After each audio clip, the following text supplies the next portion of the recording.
Hello everyone, hope you're having a great Friday night.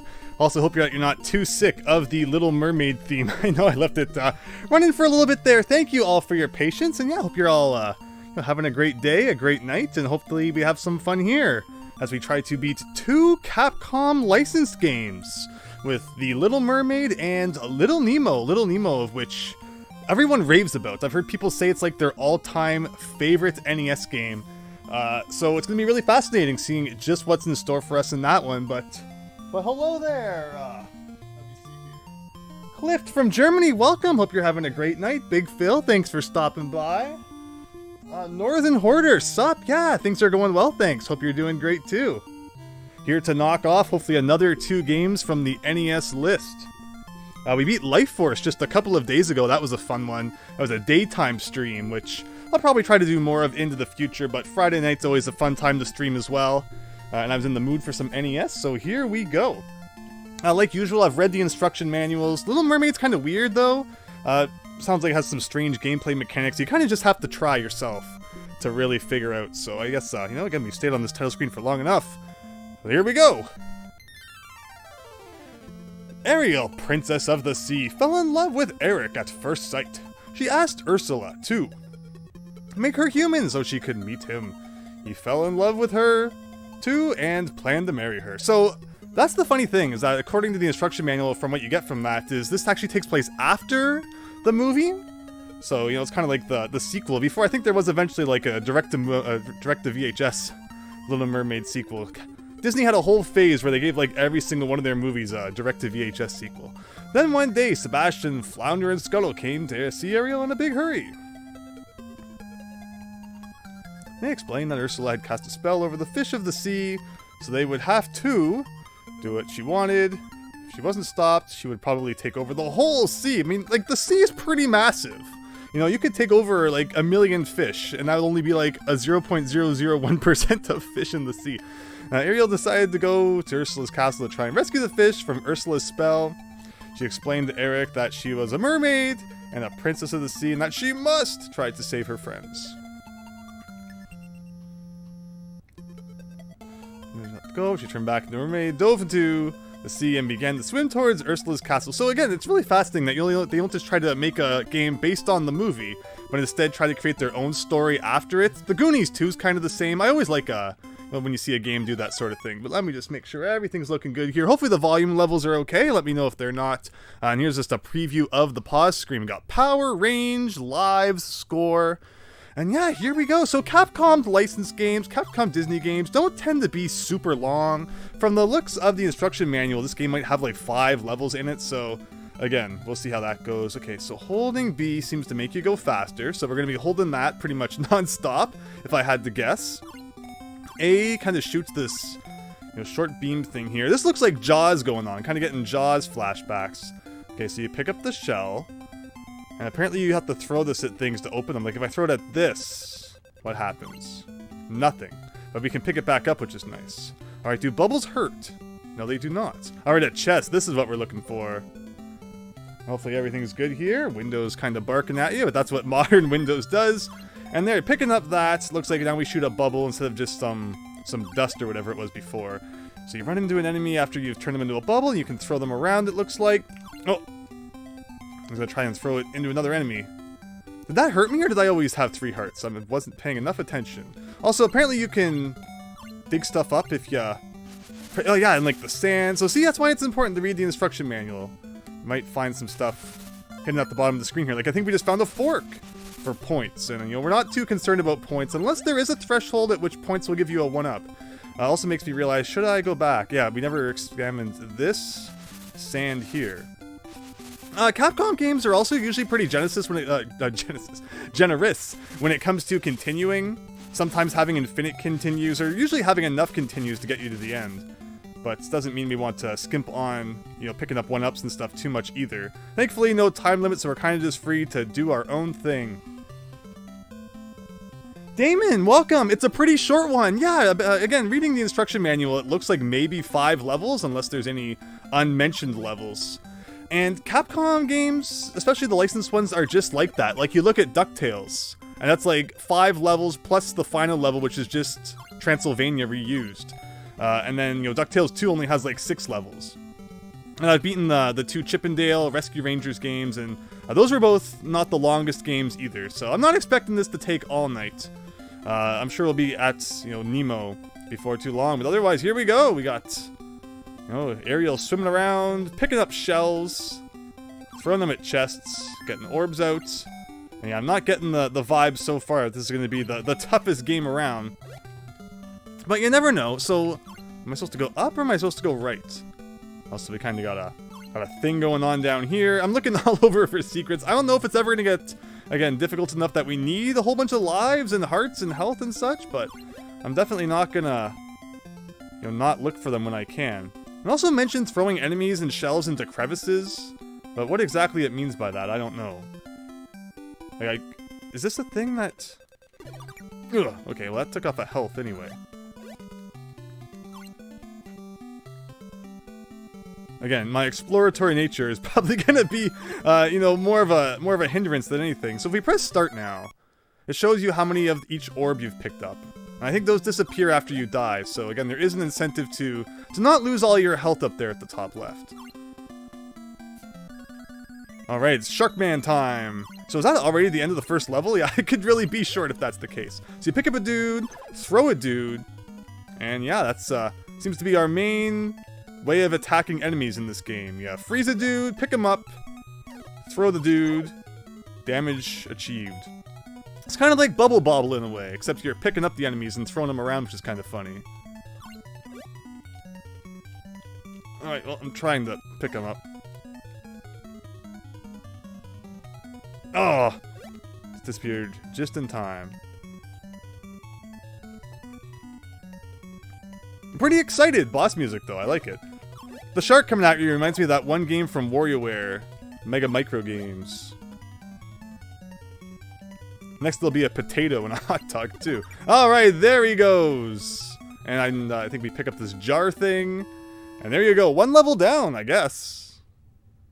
Shows all the stuff we picked up. So do those orbs carry on to the next level, or do you always have to start from scratch in terms of powering up? Let's see.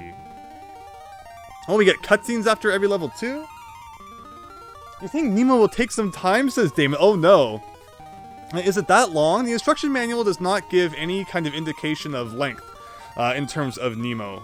But yeah, if this game ends up being on the shorter ends, even if Nemo takes a few hours, you know, we can't complain too much about that. Ursula is going toward the sunken ship. Watch out, Ariel. Sunken Ship, Stage 2. So, I grew up with a whole bunch of Disney movies, including, you know, Little Mermaid and Pinocchio and all the classics.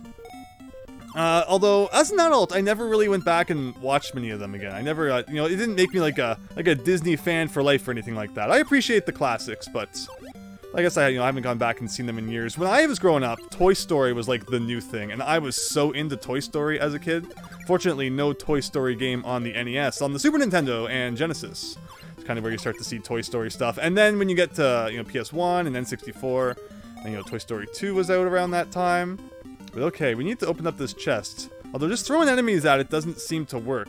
You need like a real shell or something, I guess, to do that. So where can we find a real shell? And also, it does look like our power-ups carried over from level to level, which is nice. I'm afraid if I go into the next room, I won't be able to come back and open that up. So I'm just curious if there is a shell in this room somewhere I'm missing. Oh yeah, there's sand here. Can we find anything in the sand? Oh, there it is. See? I know how to play my video games. And if you hadn't read the instruction manual, you would probably never think to just, you know, start flailing around in the sand. So that's like a secret you only learn if you did your homework. And now it's like 3 bubbles. Nice. RC Shaggy, welcome. You know what? This is a game that I also always forget existed as well. As someone who, you know, got this game way back in the day, would have tested it out, and then not touched it in maybe 15 years. And there's always that part of me, that, again, as well, that's, you know, completely forgets that a Little Mermaid NES game exists. But I'm sure after beating it, I won't feel that way anymore. Weirdly, though, there are a lot of Disney-themed NES games that didn't get localized. Like, Aladdin never came out in North America on the NES, Lion King, Beauty and the Beast. I'm not sure why. Oh! Alright, I think that was a 1-up, so I'll take it. The world's easiest 1-up to find. But again, we won't complain. And there was again a chest down there. Ugh. Oh no, don't you dare do that sort of thing. Okay. So again, there was a chest, maybe, oh, and enemies come back? Alright, we'll just abandon that chest. I think we're sufficiently powered. It's not worth dying over it, but can you go back a room? That's actually the question. No, you can't. It's Mega Man styled. Once you have made your decision, that's it. And also, just, you know, flopping around as we do. Why not? Okay, how do we do this? Can you jump with the shell? Okay, you can do a thing like that. And how do you get... Okay, like that. And there you go. Scott, welcome! Loved this game as a kid. You've beaten it way too many times. Nice! Knocked the barrel into the chest, said Scott. I realized that after I kicked it. But again, with that octopus man there, I wasn't going to go back down and lose, like, all my health to try and figure it out. Hopefully it was not the most important item in the game. Okay, but here we got, you know, spiky urchin guy. And it's like, is it worth it? Is what's in the chest really gonna be worth it? We haven't, I don't think, found a single health pickup yet. You know, we have a maximum of 5 hearts up there. I don't think we've, you know, ever had more than 3 at this point. Okay, so yeah, that's right. In order to defeat this guy, you gotta, like, pick up things. Again, there's like a point where it's like, is it worth almost dying for treasure? Maybe, maybe not. And again, our bubble's like this weird red thing now. I'm not sure what's up with that. Can't go to the left. Almost makes you wonder if there's like an alternate path somewhere. And if there is, I mean, that's great. If there's some replayability there to find different secrets. And maybe we missed out on something. So yeah, I like that. And DuckTales was like that too. DuckTales, you know, had hidden treasures that you didn't have to find. And especially DuckTales 2 had, each level had like a map piece in it. And if you found all 5 of them, you got I think a special final level. So I like that they did try to make their NES games more involved, the Disney NES games more involved as they went on. But otherwise, not having too much trouble here, and this looks like another boss! It's Twin Snakehead Man. And again, I'm not... Okay, so you just gotta shoot that guy a few times before he goes into the bubble. Got it.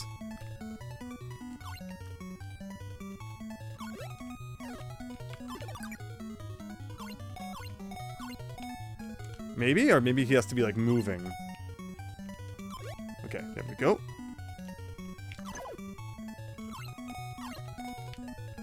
Yeah, so this is one of those games where, like, your main weapon is just picking up other enemies to throw around. And, oh, okay, that makes it a little more complicated. I was like, this boss isn't too hard. But when they start coming at you, obviously that makes things a little bit tougher there. Oh, no, okay, 1 heart left. I don't know if this game has checkpoints. The instruction manual made it sound like you have to start the level all over again, but I would be very surprised if a Capcom Disney game did not have checkpoints somewhere. Oh, I thought I had bubbled him, but he was just hiding behind the other guy in the bubble. Understood. And I don't think this is the beginning of the level. So there you go. First death. We just had to find out what happened when you died. That was all for experimentation's sake. I guess we'll try Boss Man here again. You can bubble the big guy with a powered up attack. And now that I look at it, yeah, we have actually lost like all of our power here. got a nice, you know, a nice attack going, but now we're back to that basic kind of spray thing where you gotta hit enemies like 3 times before you can actually pick them up. Oh, you can even throw upwards. Okay, well, that makes some sense. So I'm not a big fan of games where, you know, the whole shtick is to, you know, put enemies in bubbles and then interact with them in various ways. Bubble Bobble was not my favorite series that I've played. Bubble Bobble 1 in particular. Bubble Bobble 2 was a little bit better. Oh my gosh. Swimming into enemies here. Okay. Let's get our thinking caps on. Why do they give us this shell anyway? I don't think there's anything in this room to actually use it for. And again, I would love to find out why there's 5 hearts at the top left. Yeah, 5, you know, heart containers. And yet we only ever get 3. And again, I don't think we've seen a single health pickup yet, but maybe it was in one of those chests that we missed. So what's with the small bubble? Like, I don't think you can pick them up when it's only a small bubble there.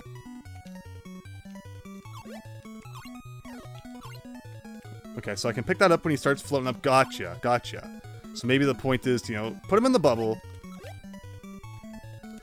Okay, something like that. Alright, yeah, so being able to shoot up and not put yourself right in the trajectory of the boss makes this somewhat simpler. Like that. There you go. It's all about learning the game.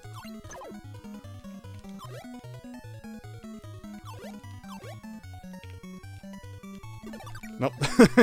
Kind of did the whole, you know, Mario thing there when you hit 2 enemies together when you don't intend to. I have to think this guy's almost defeated, though. Maybe like 1 more hit.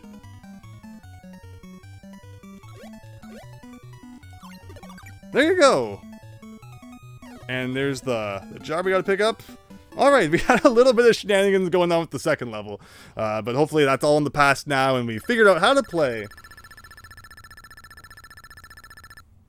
Let me see here. Scott Linux, you love both of these games. Well, thanks for joining. Hope that, you know, we have a good night here. Everyone's, it's been mentioned in the chat so far that Little Nemo is going to be a little bit more involved than Little Mermaid, perhaps. So we'll see how that goes. But I guess, you know, if the instruction manual is to be believed, that's 2 out of 5 levels down. Venus Ursula froze the sea. Be careful, the ice is very slippery. Sea of Ice, let's do it. Okay, so again, I don't know what degree what degree I should be looking for secrets, or if you just focus on the platforming. And oh my goodness, I'm so used to just freezing the guys, and then they turn into bubbles, so I smacked right into that guy's face. Hopefully there is a health pickup somewhere. So I would like a little more than 2 hearts. Let's see what this chest has in store. Oh, and there goes the shell I was going to use to open it. Does the shell respawn? That's the question, right? Yeah, the problem is I don't know what you can touch and what you can't. Like, that guy was clearly frozen into a block of ice. And yet touching him still did damage to me. So let's just run for our lives. How about that? Sounds like a plan to me.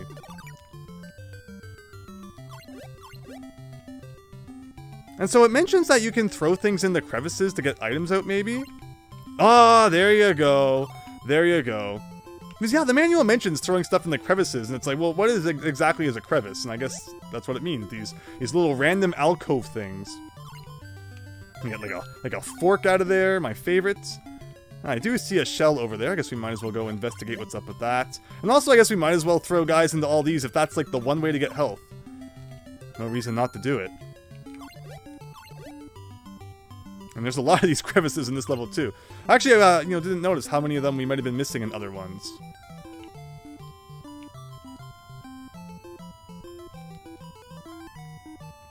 Alright, 1 up would be appreciated. Or, anything that helps out is nice.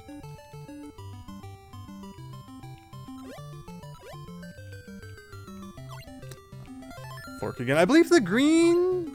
Oh, can we knock this one off? Maybe. I think the green orbs make your shot go farther, and the red ones make it stronger. So, keep that in mind. So clearly there's a way to push this guy. If we hold A, hold B, doing that doesn't seem to work. Well, maybe shooting an enemy at it would have done the trick.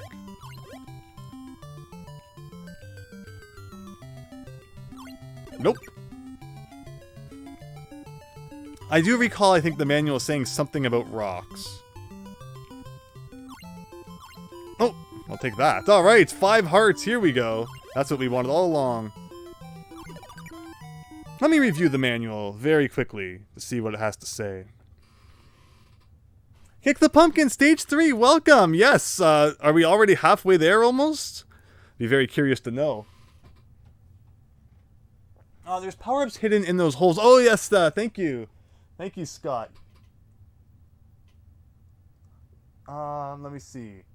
Kick the Pumpkin, mermaid emoji, love it. It's the Dingle Hopper. Pushing rocks is tied to your power level. Oh, okay, so that's why I can't do it. Gotcha, gotcha. But you know what? We have 5 hearts. Aside from, like, 1-ups at this point. I'm pretty satisfied. And here we go, flopping along the Christmas tree here. And I got a chest. But this guy? And again, green I think is distance. But having a bit of a stronger shot would be nice too. Now, do you go down or do you go right? I don't know if holes kill you in this game.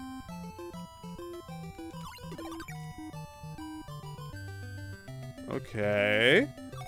I don't think it had anything in it. Interesting, interesting. Okay, so... Well, it's stuck inside the wall now. Wonderful. We'll never know what's inside this chest, I guess.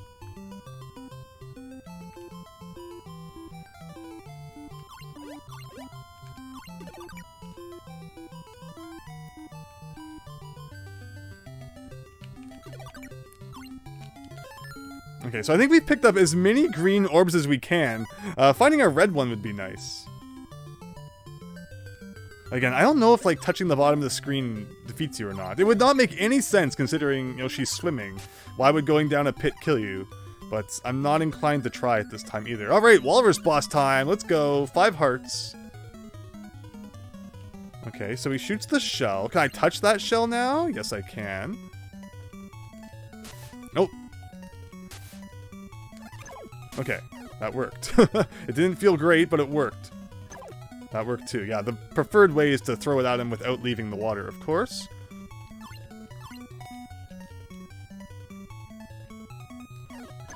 Very nice.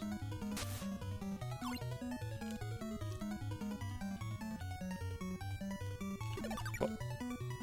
Did I defeat him or did he jump? Okay, there you go. 3rd boss down.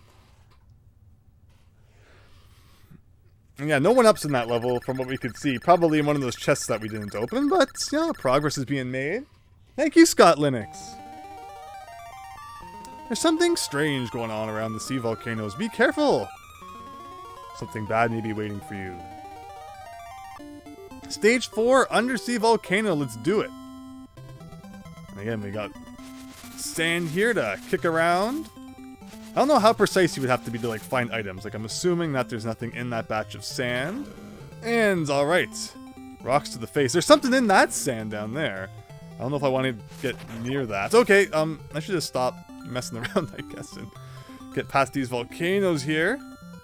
Alright, I see a crevice to throw something in. Let's do it. Please be health. Okay, I'll take a little heart. Sure, why not? So, okay, so there's little hearts then which give you 1 heart back, and then big hearts which give you 2 health.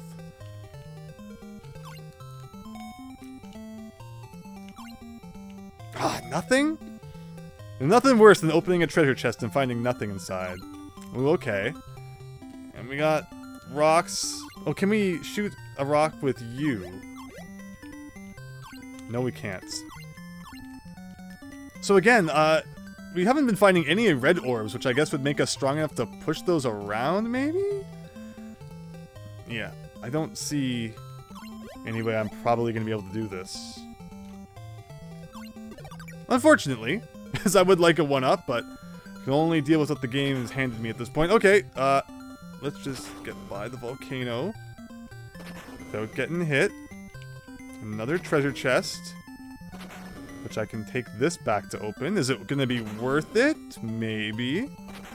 Another green orb. Like, ugh, where's all the red ones?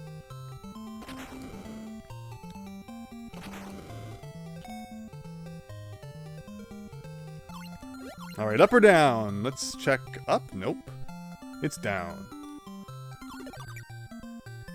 So far, though, this has been a fun game. You know, it's just a very, like, you know, rompy game. Just get to explore, get to do some cool things. Can we push this? No, again, we are so weak, and yet there has been no power-ups to change that. It's not my fault. Okay, those guys don't stop for long. Again, I don't think there's anything I can do about that, because I haven't been finding any red orbs. All these items were missing. This is just a room of nothing, apparently. Alright, sunken ship time! Man the cannons! Okay, so fish come out of cannons. I can shoot the fish. I can pick up fish. And I can do that.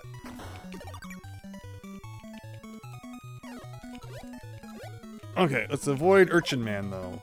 Sounds like a plan.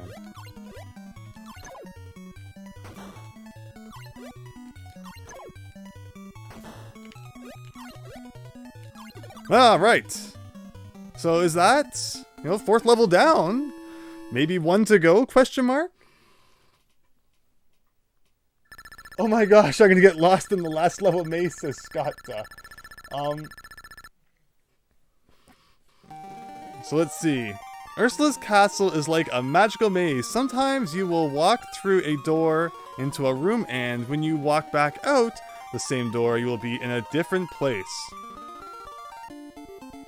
Yeah, so it sounds like this is probably the last level then. Here we go. Definitely not the longest game, and that's the thing about, you know, the Capcom Disney games is sometimes they could be pretty short. So is this like a door? Oh, it is a door too. Okay. So here we are in a room with lots of those crevices, which may or may not have good items in them, so let's do a thing like that. Well, health is always appreciated. What about these guys? Okay, so I can do a thing like that. Oop, that was kind of scary. Ugh. There's nothing worse than, you know, losing health when you're attempting to get more health. But when you're holding this, it's like, you can't really shoot. Although it accidentally fell into that hole. So, okay, I'll take that, and I'll admit that I don't know how to deal with those guys efficiently at this point, so let's leave. And here we are! So, okay. We're in another room now. We got a chest here. Again, I have no power, so I can't kick things around, which is very unfortunate. And is this back to where we started? It looks like it probably is. Gotcha! Alright, so, you know, a little bit of a maze here. Games tend to like ending with those. Astyanax has a door maze at the end. Kid Clown has a door maze at the end. Nothing like putting a door maze in the final boss's castle, naturally. Just seems like the kind of thing they would do. If they were really smart, they would just, you know, fill the walls with spikes or something. You know, instant death rooms, but clearly final bosses are not smart enough for that. Okay, looks like we've hit a dead end. So we have a spooky door there under ice, which looks kind of scary. Not sure what we would do about that, but let's try this door. And this looks like, again, this room. So we don't want to deal with that, so back out here. And, okay, so if what we hear is true, maybe this door will take us somewhere different then? Like, is this the same room, question mark?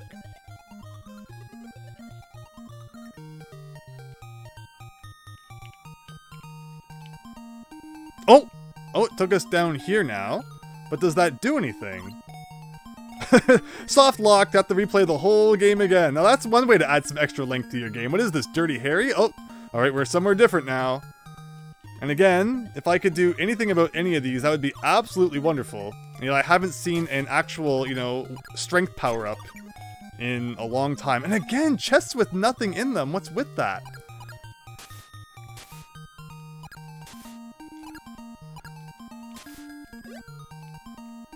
But okay, moving on then, since there's nothing else it seems we can do there. Again, rocks I can't push around. Rock I can't push around. I would love to play the game, and yet they, you know, block half of it between, you know, behind objects. That there's like a 50-50 chance whether you can even interact with. Like, I don't need the green orb, I need the red one. This would be like if Mario didn't give you any mushrooms in the stages, which is kind of true in, you know, the later levels of Mario, I guess. But it's been a long time since we have seen any red orbs. I'm just kind of swimming around and, you know, doing my own thing here. Again, I feel like I'm missing half the game, but I also feel like it's not my fault.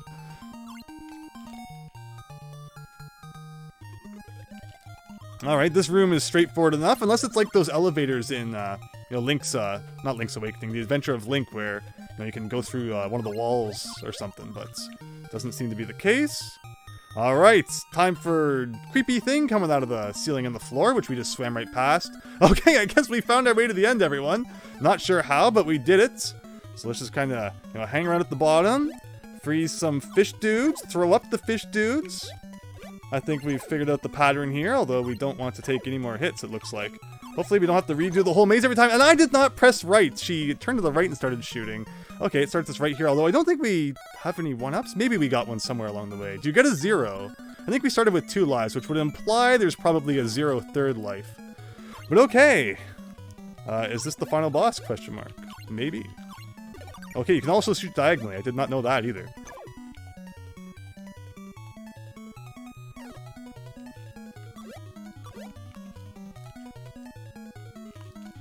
No.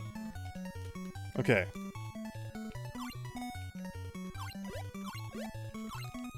No, okay, so you gotta be a little more accurate than I thought. Which is fine.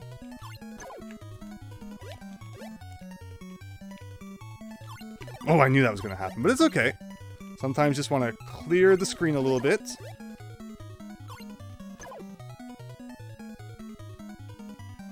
Alright, we got snooter fish up there.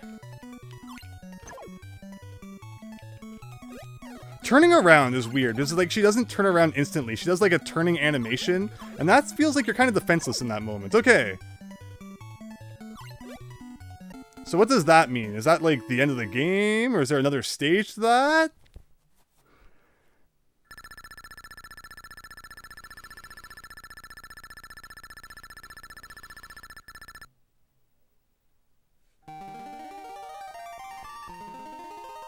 Scott, the key is going in the same mirror twice. You don't remember which one. I guess I got through it simple enough. Was that really supposed to be that complicated? Did I just get lucky? On the main screen, and baseball game on the other side, Friday night, can't get much better. Yeah. Oh yeah, Big Phil, that's great to hear. Now, this is a weird game, Scott Linux, yes. Showdown time, Scott, so was that it? Oh wait, no, she's back. This time she's gigantic. Should we do, Ariel? Ursula has become much more powerful. That's not good to hear. Alright, so there is a true final boss fight. There we go. It looks much like the last fight that we just did, except, yeah, she is bigger. So, we were not lied to. Okay, okay. That sounds like that was a Mega Man sound effect if I've ever heard one before. Oh, so, okay, there's kind of like a current effect, a wind effect. And you can tell which way it's blowing by that those weeds at the bottom. Okay, so interesting.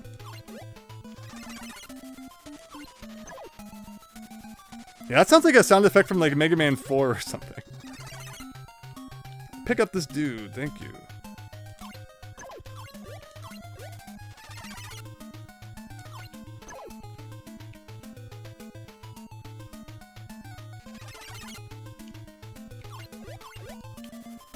Well, considering that the current is only like a left-right current, and the enemies never move up or down. Is that it? Okay, I guess that was it. Of all bosses, the second boss gave me the most trouble. That was kind of just, we still need to figure out how to play properly phase of the game. Ariel defeated Ursula and released her friends from the spell, but there was no way for her to become human again. Ariel spent every day looking up at the land with tears in her. Wow, this is like the saddest ending. King Triton saw that his daughter was in love and cast a spell on her to make her human. Why did you just do that to begin with? How long did she, not do that and let her suffer? Ariel returned to the land and went to see Eric. He was very happy when he saw her, and he swept her into his arms. They got married, lived happily ever after. The end. Alright, everyone, that was The Little Mermaid on the NES. Mommy Ursula. Good guy, good GG, Scott Linux, thank you.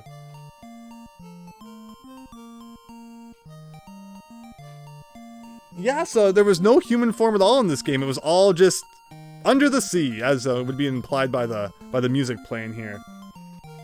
So that was a fascinating game. Again, you could say the Capcom Disney games are kind of more oriented towards a younger audience. It was still very fun, and there was clearly stuff that I didn't get to experience because they didn't give me any power-ups, red power-ups for like the last half of the game.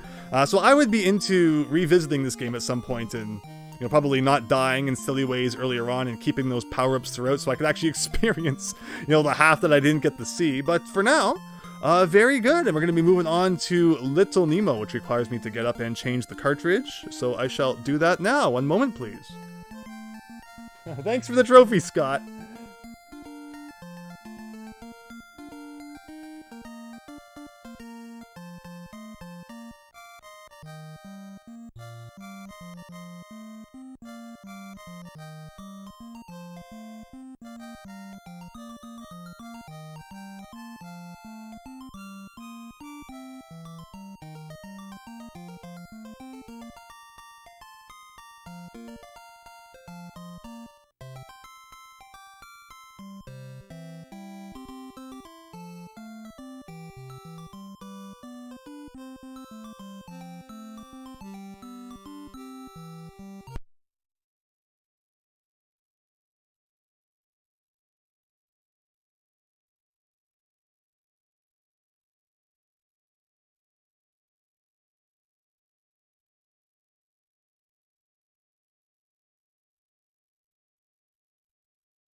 Alright, here we go.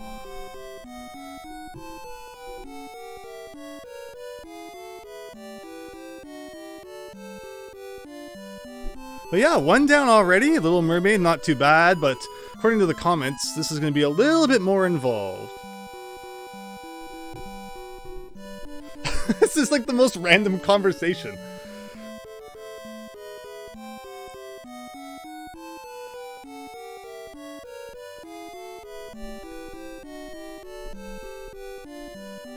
But yeah, anyone who wants to see Little Nemo, you are just in time as we get started here. So yeah, according to the instruction manual, candy is like your weapon of choice in this game, just throwing candy everywhere. Again, another one I tried way back when I got it, and yet despite how much I've heard about it, this is kind of the first time I've really gone back to it. Again, this is such a random conversation. Unfortunately, I haven't seen this movie, and I usually try to see any source material that a game is based on before I play the game. But in this case, I did not get to see this one.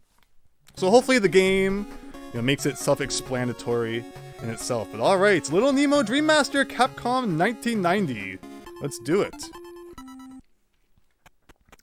Dream 1, Mushroom Forest. So let me check the comments here. Oh, you love this game. Yeah, let's go, Scott Linux. Christopher, welcome. This game is Dark Souls compared to Little Mermaid. Uh-oh. The wraparound plot is odd, Damon. And there was a movie, Scott Linux. There was, right? I might have even seen the Nostalgia Critic or someone review it like 10 years ago. So don't expect me to remember anything from that. But all right, I'm ready for a good adventure here. Hey, little boy. What are you doing here? This place is too dangerous for little boys. But if you've got your mind set on staying here, I should tell you a secret. Many of the creatures here will give you a ride. If you feed them candy, you can ride for as long as you like. Press select to stop. Also, many doors are locked. You will need to collect a different key for each lock in order to get through. By the way, my name is Flip. Okie dokie, Flip, thank you. I never would have figured out that keys go in locks without your incredibly detailed advice there. So, looks like we're playing as Little Nemo Man, jumping on mushrooms instead of eating them as a certain plumber you often play as May.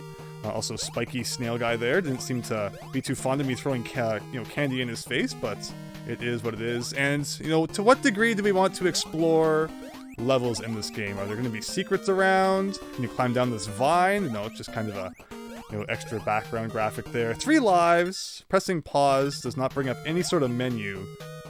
And we got 3 bars of life. Let's do it. Okay, so again, is there any way to defeat you, or do you just kind of get stunned? Which is fine. You don't jump very high in this game. Okay, and there is a delay when you hit the ground. Okay. When you hit the ground before you can jump again. That we need to learn. Alright, 1 life down, everyone, in the first 3 screens of the game. That's how we do it here at the game display. But yeah, compared to other characters that I've played as on the NES, his jump height is not the highest. Also, there was a bottle of something down here. Okay, well, that was health that we clearly needed because we don't know how to play video games. Understood, understood. Figuring it out. I mean, that's how it goes, right? I read the manual, but there's some degree of understanding how to play a game that you can only get once the controller is actually in your hands here. But wow, see, that is a tight jump. And, like, is water gonna hurt? Maybe. Also, it said something in the book about transforming dudes, and then you can, like, ride on them. I might need to quickly reference the instruction manual again. But for whatever reason, the instruction manual, it's funny people say that this game is more involved. Okay. No, like... Okay, so if I feed you, now you're asleep. Okay, now I get it. Now I get it. So now we can transform into you. And you jump way better. And you can even jump on spiky snail men. Got it, got it. And I'm guessing that you can go in the water. Okay, so that's how it works. Sometimes you just have to throw like 40 candies at a guy until he falls asleep. And then you can transform into them. We're learning the bits. We're learning. Can I bounce on you to get to whatever that item is up there? You don't really bounce off of enemies in this game. Oh, okay, well I tried to bounce on him and instead it resulted in death. At this point I'm considering just, taking the, taking the game over. Because I don't know if this game has continues and starting again from the beginning. Because this has kind of just been, a demo, getting used to how the game works. Let's find out if we get a 0 life anyway. You think this game is actually more based on an old comic strip than the movie, but you could be wrong. Okay, we'll confirm that you do get a 0 life. And let's find out what happens if we take a plunge one more time.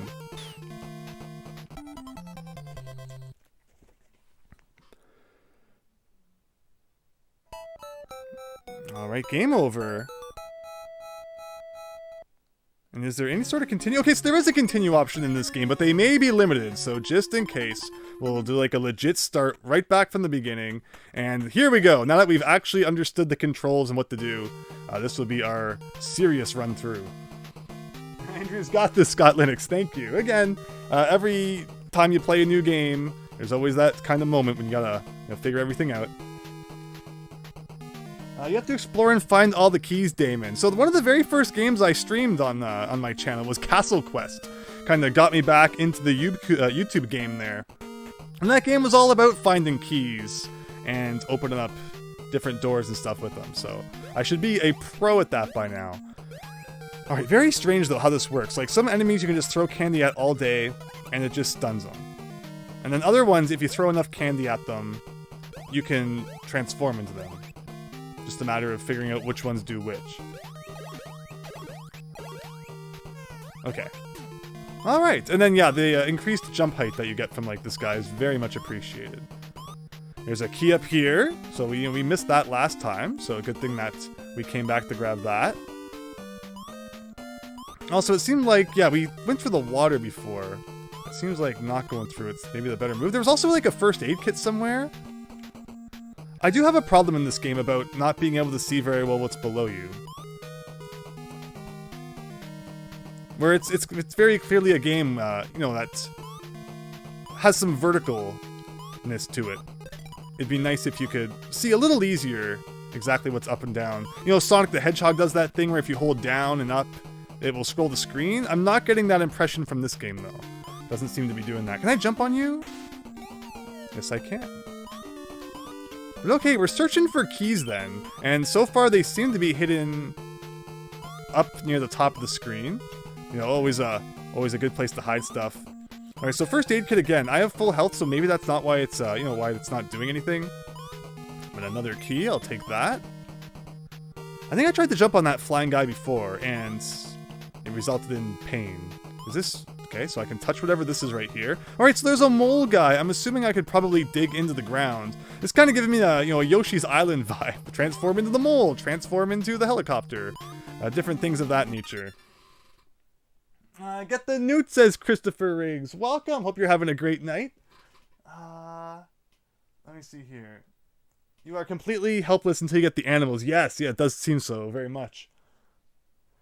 And then Brian, welcome Brian. Hope you're having a great night. It's hard, but it's fun. Alright, so I'm very curious just to see where this all goes. But, alright, so Preston selected that, but now we're stuck. It's like you can't get that power up back. So I'm guessing, hopefully that was a good move. And again, yeah, so we can kind of just go around inside the mud here.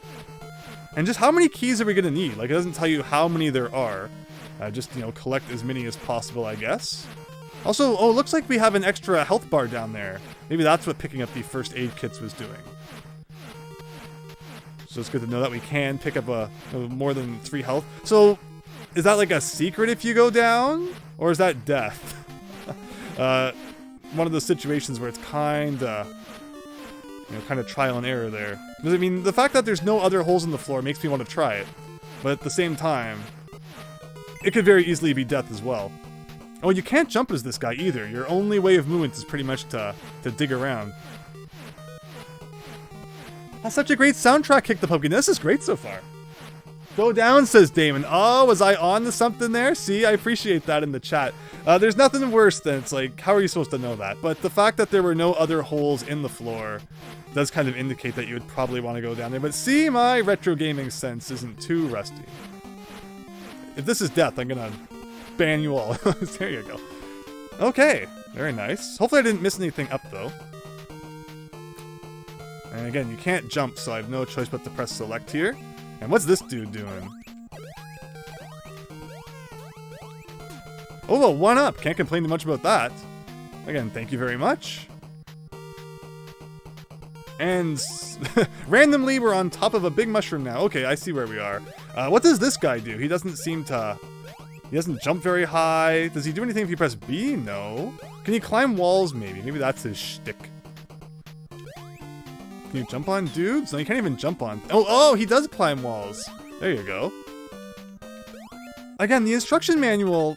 Let me pull that up here. It doesn't really, I don't think, explain too much about what the different power-ups do. It just shows, creatures that will give Nemo a ride when they are fed candy. Hermit crab, gorilla, hornet, frog, lizard, mole. Doesn't explain anything that those guys do. You just kind of got to figure everything out on your own. But that's what we're here for. That's what we're going to do. All right, pick up this jar. Gave us 1 point of health back. And I'd love to go up more. This guy does not jump whatsoever. And I'm assuming that doing a blind jump here is probably not a good idea. I kind of don't like this power-up. Okay, so he could climb up there, even though it was a semi-solid platform. Okay, another one up. I'll take it. Building those up doesn't sound like a bad idea. But do we do a blind jump now? I mean, I kind of don't want to. I was just mentioning like 5 minutes ago that this game kind of seems to expect you to do blind jumps, even though it doesn't feel all that great. Okay. Oh no! I didn't realize I only had 1 health left. Well, we found the key, but we didn't get it. We're gonna go all the way back to the beginning? No, we're not. Okay, well, we might as well go down there and get that lizard guy back then. Also, we never explored to the right here, I don't think. So, did we miss anything down here is the question. Okay, health is nice. We kept our 4 health bars, which is good. We could grab this guy. Okay, that's the waterfall that it looks like we probably saw the other side of, so doesn't look like we missed much else down there. Perfect, perfect. Oh no, you can't jump. Should have stayed in the ceiling. My bad. I'm guessing that's okay. We probably can't go back up now. Oh, well. Again, how many keys do you need? Seems like there's keys all over the place. And I don't believe I saw a number anywhere where it's like, you need to get that many keys. And oh, also, I noticed I went back down to 3 health bars because I'm not transformed into anything. So I guess maybe your health bars is connected to what you're transformed as. Got it. If there's one thing I noticed about this game, though, it's that you're kind of defenseless. Like, unless I'm missing it, the things I'm transforming into don't really have attacks to defeat enemies with. You kind of just have to, you know, platform your way out of enemy encounters, which is not always as easy as it sounds. Like, here's a bottle. I'll take that. And there's the key that I just missed last time. So that's 6 keys. Just how many keys do we need?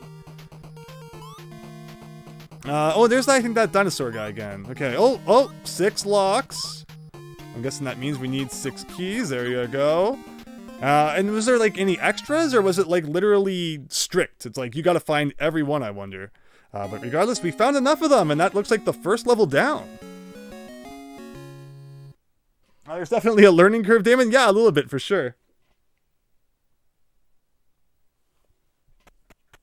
No, so I haven't seen any of the material in association with this game, unfortunately. I mentioned I do try to experience whatever source material exists before I play an NES game based on it, but this is just one where I did not get a chance to do that. Number of keys varies by level. Gotcha. There are so many tips for playing this game. Scott Linux, the NES Master, appreciate that. It is strict. Oh, so okay, it's like a requirement. You gotta find everything. Alright, what's this dude? This is the Magic Flower Garden. You know, my friend Oompy wants to meet you. He lives under the sea. Wow, we were just there. If they had told us earlier, we could have been there on our last adventure, but okay. And since there's a continue option, I'm assuming if we get game over, hopefully we start from here. Alright, so we got water. Can we touch water without a transformation? Yes, we can. But you can't... Oh, you can dive, too. Okay. We got Snake Man here.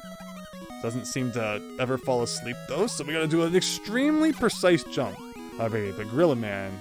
Donkey Kong, help us out!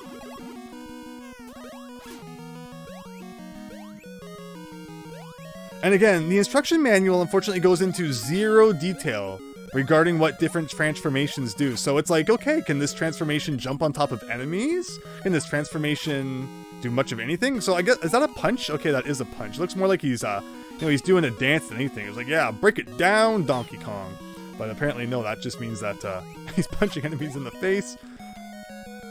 And those flying guys are really annoying. Okay, we got a little tiny gap. Okay, we got, I think that's a spider. Climb the tree, get the health pickups. Oh, we climbed so high that we apparently are now here. But see, how am I supposed to attack something that's coming straight down at me while I'm in the middle of climbing? Because yeah, you can't punch while you're climbing, so I gotta, I guess, quickly jump to the branch and avoid that. I guess I'll take this health power up too. Can we climb up this side? Yes, we can. Okay, well, we just kind of jumped up there. So, okay, we need to climb. Jump to the left. Punch this guy in the face. Literally, he is like all face. Get the health.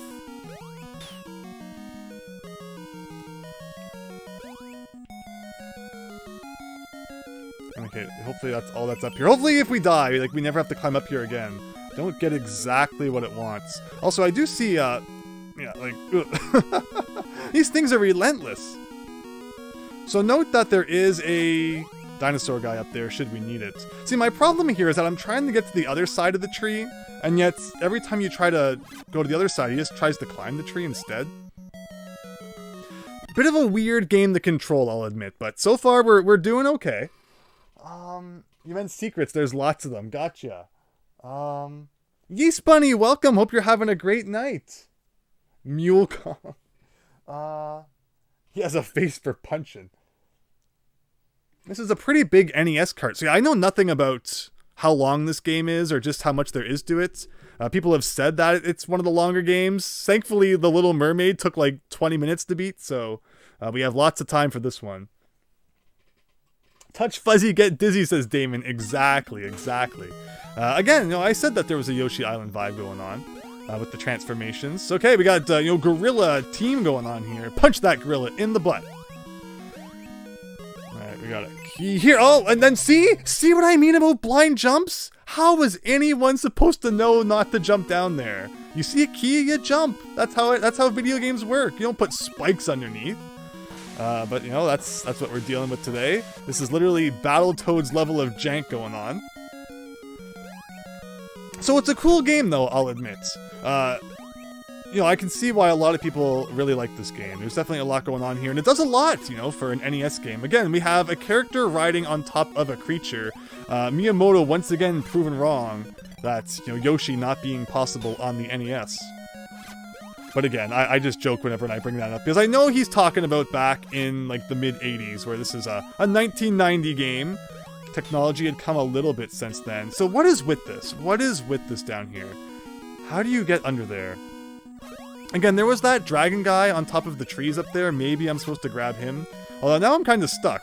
Hopefully Cranky Kong comes back. But look at this game. It just sends all these enemies after you. And there's no way to defeat enemies. Nothing. This is definitely one that makes you feel super weak and defenseless. Like, you would think maybe throwing candy would do something, but no. It stuns enemies at best, and does like nothing at worst. That's a weird decision. Like, if there was a point where if I kept throwing candies and the enemy actually died, that would make a huge difference. But to just stun enemies doesn't really help you all that much, especially when there's like 5 of them coming at you at once. Daisy, welcome. Hope you're having a great night. Punch the gorilla in the butt. Andrew's Game Display 2023. I mean, you saw it right there. I think you can clip YouTube streams now. Feel free to clip that one and send it to all your friends. Oh boy. Yeah, that's a feature I always forget that YouTube streams have, is clipping, It's gotta rip off everything that Twitch has. Man, whatever those things are supposed to be, it's like a flying skeleton bug or something. They are a pain. Oh, thankfully health pickups come back. Oh, well. Wait, what even hurt me there?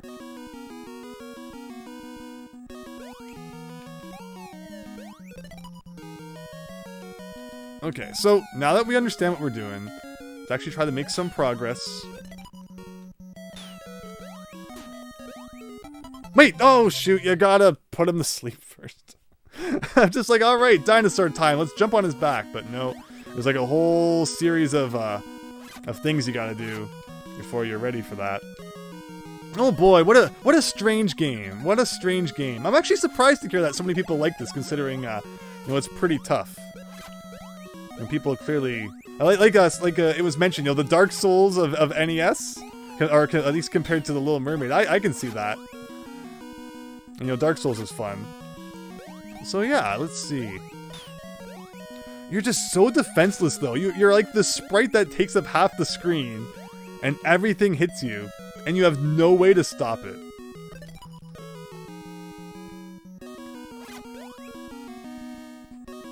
But I am having a good day, Daisy. Thank you. This is a really interesting game. Very fascinating. I love the fact that the enemies just respawn instantly after being defeated. That's my favorite feature.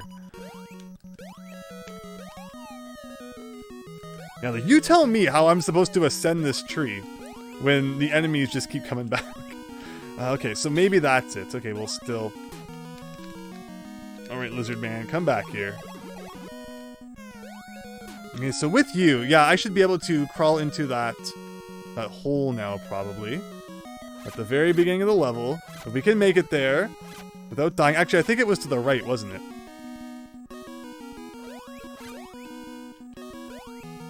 Ooh, okay.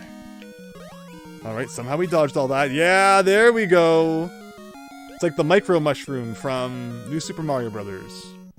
And again, pressing B does nothing, so you're just defenseless. The only way you're dodging anything is by doing like the world's tiniest jump over top of it. And I died, I guess? They put a key over a bottomless pit, and I'm sure there was probably a way to get that without dying. But again, the game explains nothing. It doesn't... You know, you're just supposed to know that, even though there was clearly an item over that hole, that it was instant death below it. But let's put that behind us. Let's see what we can do now. Let's cross our fingers we can beat this level on this next life and not have to replay everything that we just did. But even if we did, I think we've learned enough that it hopefully shouldn't be as tough the next time. Alright, Donkey Kong, let's do it. Ugh. And it's just the fact, too, that, you know, it's not just throwing one candy at the enemy to put them to sleep. You gotta throw, like, 3. Oh, boy.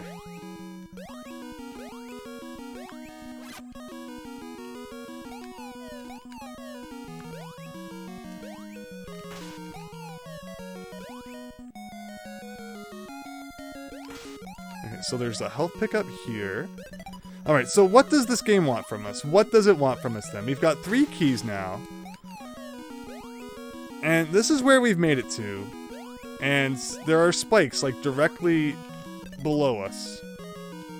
And again, there's no way to know what's directly below us again.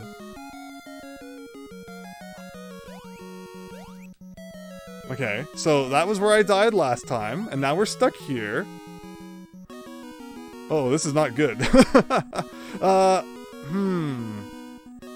Is there any way to kind of sandwich ourselves back up? No, I think we're stuck. I think we're stuck. This is like Knuckles from Sonic the Hedgehog. The way you climb walls here. Yeah, this is Awkward Town USA all going on here. I gotta admit. Can we jam ourselves back up? DK, do it! No, I think we're probably dead. Wow, and that's gonna be our first technically real game over. So the bee is another creature to ride. Oh, really? That one that I've been avoiding? Well, that would change the whole game, if that's the case. I thought I had thrown enough stuff at him to, you know, for it to be seen that he wasn't one of the rideable enemies. But again, that's another thing in this game, is distinguishing which enemies you can ride and which ones you can't. But obviously that makes a big difference then if that's one of the rideable ones. I think it's a kind of a flaw that you have to throw so many candies at an enemy before they'll become rideable. It should just be the rideable ones only take like 1 candy or something. Otherwise you're just throwing them all day. But then again, it looks like they're eating it. So I can understand maybe there is a way to distinguish it that I wasn't picking up on initially. So we'll notice that now. Thank you again for pointing that out. But now that we have the knowledge that we need to beat the game, let's see what we can do. I say as I get my butt absolutely handed to me by, like, the first enemy.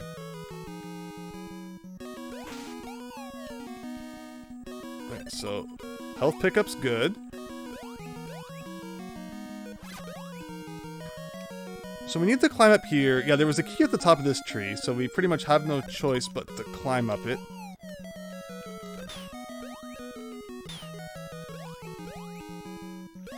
Alright. And this guy, we needed to get into that small crevice. But if it's true that there is a animal that we can fly instead, or rather, you know, do the, you know, yeah, fly on top of, I don't see why we would need this guy necessarily, but we'll do it anyway.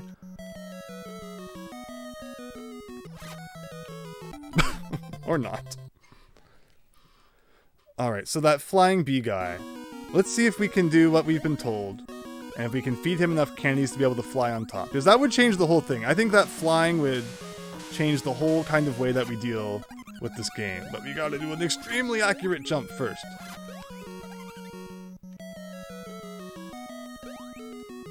Alright, Bee-Man, where are you? There you are. So, yeah, you can...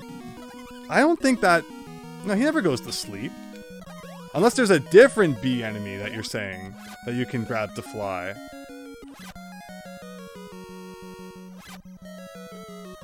But yeah, this one does not seem to do much of anything. Also, the screen flicker, amazing. I could barely tell what was happening there. But alright, again, we're figuring out how to play the game. It's only the second level. Hopefully as it goes on, and we've got more things figured out, I definitely feel already that I know how to deal with situations better than I did even 5 minutes ago. So as long as you can, you know, say that at the end of the day, you don't gotta feel too bad about silly deaths. But I still, like, the attacks in this game, the platforming in this game, like, Capcom, you made Mega Man. What were you thinking when you made some of the most stiff controls for this game?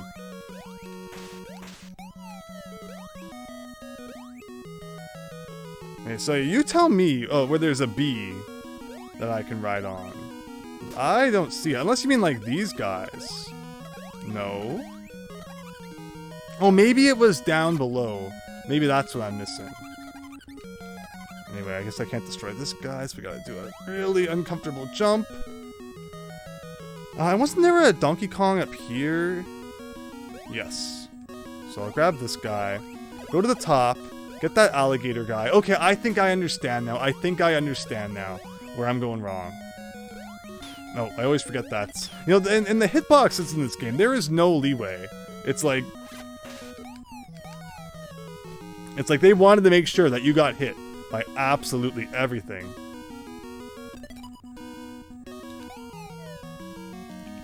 Okay, so yeah, so the trick here is to get this guy to come and fall over here. And then when we climb up, he won't be smacking us in the face. There you go. That's how you do this the smart way. Now we're going to spawn over here. Not quite.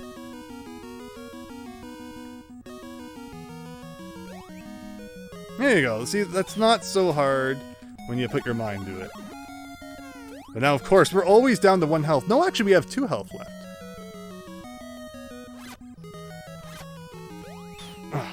Again, if anyone wants to explain how I was supposed to avoid taking a hit there, I would love to hear. Ah, here's the B-Man. Gotcha, gotcha, gotcha. But we still got...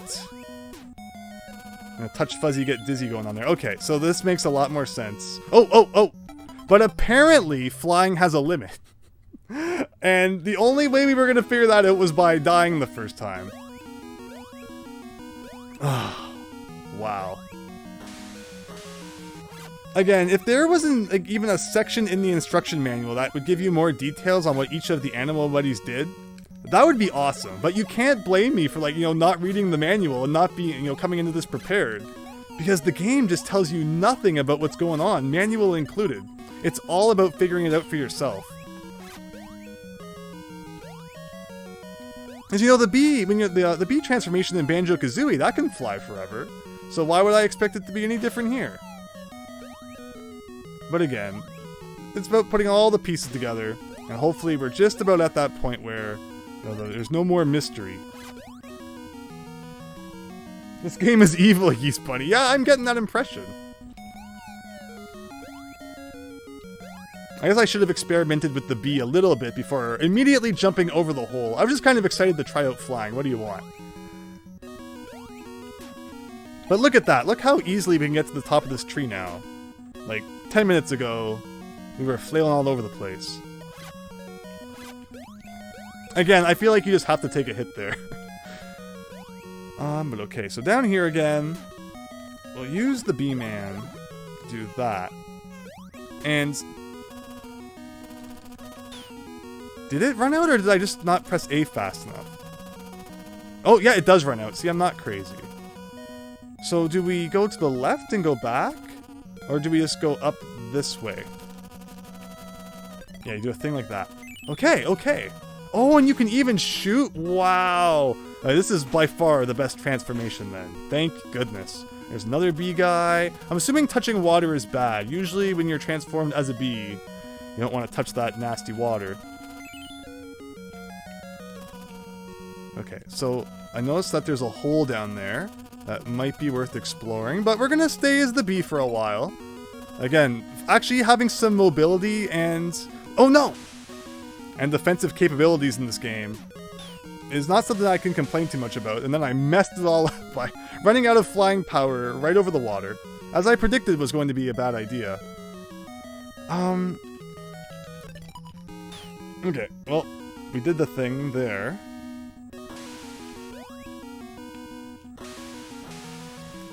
Again, it would be really nice if it let you know before you got to the end of the level just how many keys you're looking for. Wow, I can't even get on that guy because he is like so slightly underneath that ledge. There's another key up there that I can't climb up to get.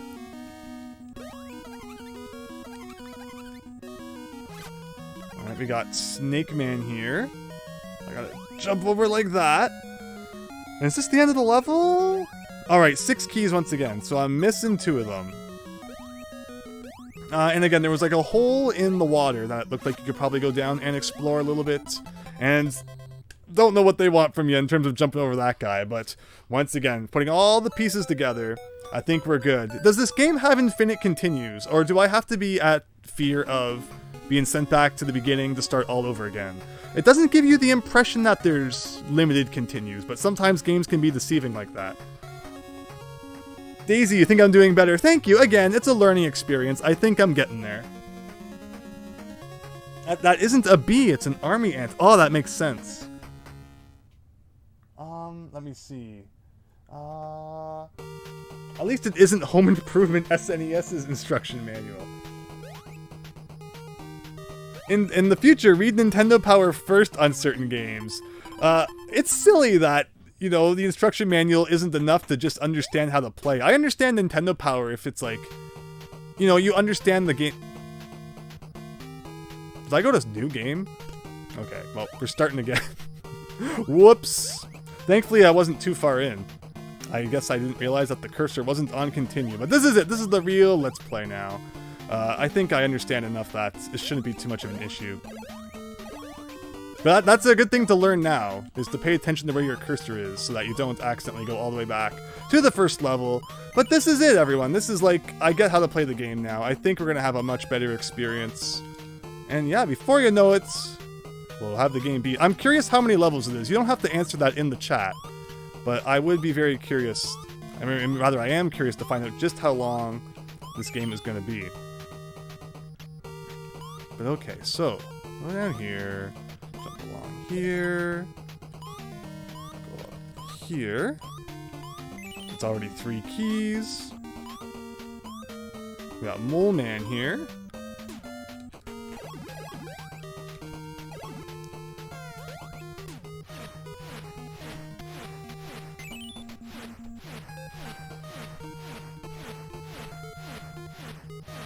Scott Linux, most never had Nintendo Power subscription back in the day. Well, that was definitely one of the incentives to make games more difficult and cryptic, right? Was so that you had to subscribe to Nintendo Power, so that you had to call in that Nintendo helpline that was charging you like $1.50 a minute.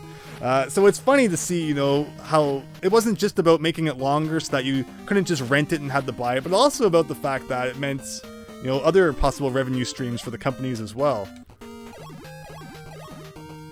But look at this. Look how flawless we're doing in the first level now. I think it just, you know, really shows that we're improving.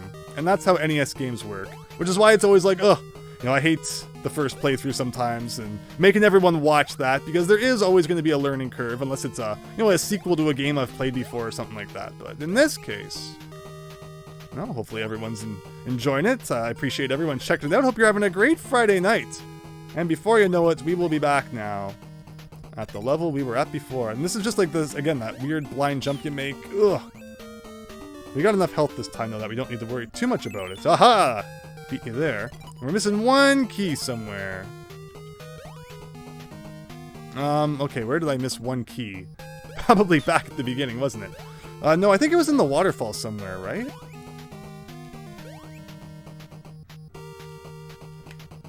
Or is it down here? Alright, I love that all those guys are stuck in that hole, and I have no weapon to defeat them with. So, can I despawn them? Ah, yes, the age-old NES trick of just despawning your enemies. No, but seriously though, I forget where one of the things was. Oh, can I please get that first aid kit? Oh, no! I thought I jumped, but I guess I didn't jump. Thankfully, you keep all your keys, though. Where did I miss one? I feel like maybe up there. Where is something that can climb walls? Okay. No, actually, no, I have gone up there.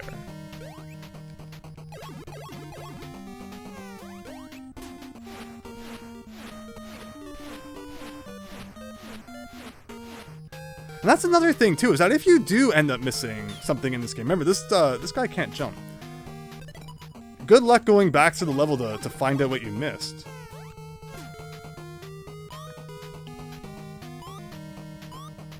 So it wasn't here. Huh. Alright, we got a mystery on our hands again. Couldn't just be simple. We go here. Don't actually need that energy. Jump to the left. No, we're essentially stuck in this area now. Alright, maybe it's to the left of where we respawn here. Now, the respawn point seems to be kind of in the middle of the level. I guess made for the fact that if you missed one, it lets you go back and find it. I guess there was one earlier on that I forgot to pick up. Aha, we ducked right under that guy, and then picked up the health when we didn't even need it. Amazing. Ugh.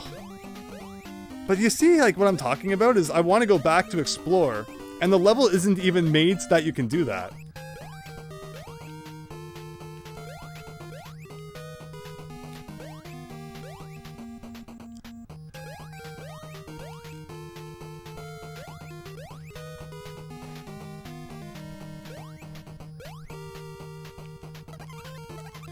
And that guy got right in the way of me trying to attack Mole Man here. Like, yeah, they made some questionable decisions when they made this game for sure. It's a fascinating game, and I'm enjoying it. I'm enjoying figuring it out. I'm struggling a little bit to see what makes it everyone's favorite. But maybe that will change as we get a bit deeper in. Christian, good evening. Hope you're having a great night. See, I started the game over just for you. I definitely intended to go to the wrong option on the title screen there. All according to Keikaku.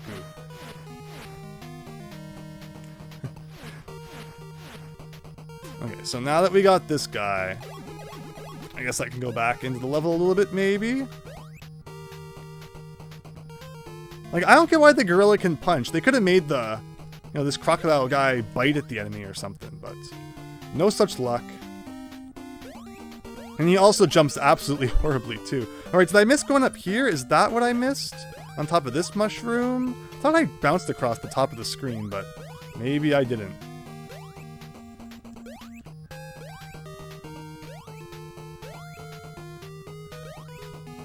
Alright. We've achieved returning to the beginning of the level.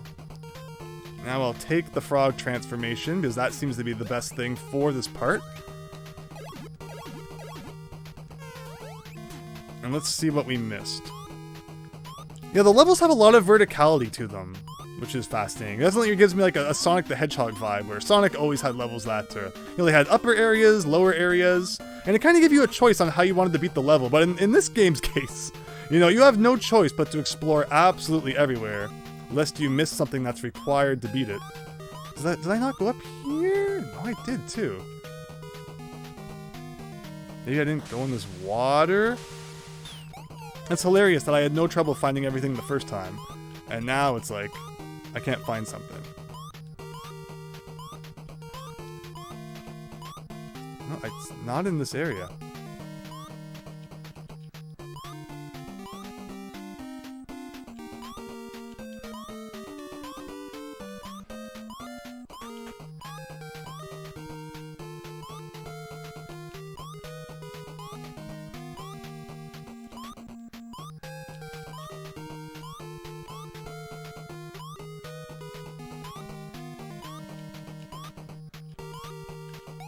Yeah, the frog being able to actually jump on top of enemies is super nice. And that's it.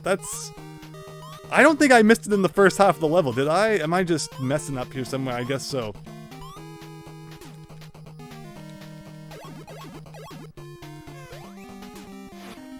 Let me see here. I've actually just caught up with the stream, says Christian. You didn't want to miss the excitement from the Little Mermaid. Oh, thanks for checking that out. You read hundreds of issues of Nintendo Power, Daisy B. But only bought 2 or 3 in your lifetime. You have to have the right animal. You can always get everywhere in the level. Yeah, if I could find that, if that bee, or rather the worker ant was in this level, that'd be great. The ability to fly was really nice in that last level. And we'll be back there again soon, I'm sure. But, yeah, just that last key. I don't see exactly where I missed it. Was it at the end? Did I just not go far enough to the right? Because that'd be really hilarious if that was the case.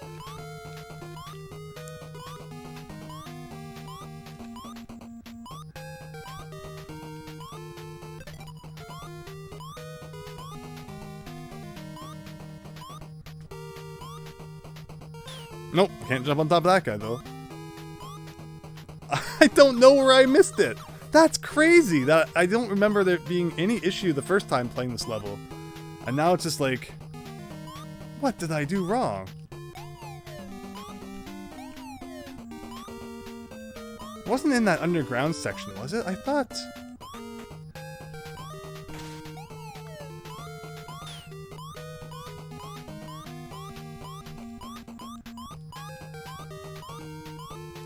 Oh my goodness. There it is. Alright, everyone. Thank you for your patience. I forgot that there was another one down here. You get so caught up with that secret hole. I guess I forgot about that, but okay. Now, can we make it to the end without a death? That's the question.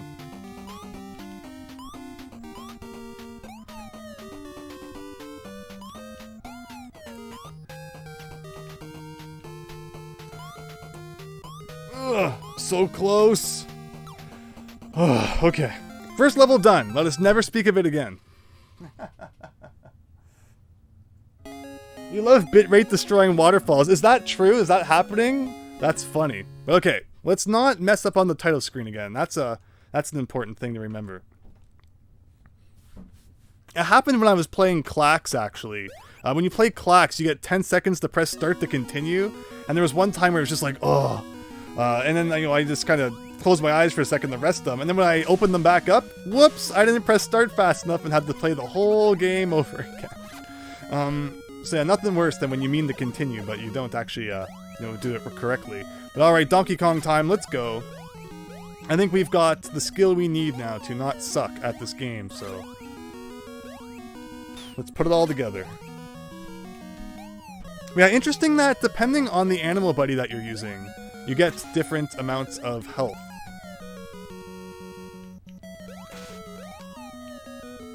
So let's go up here, grab that.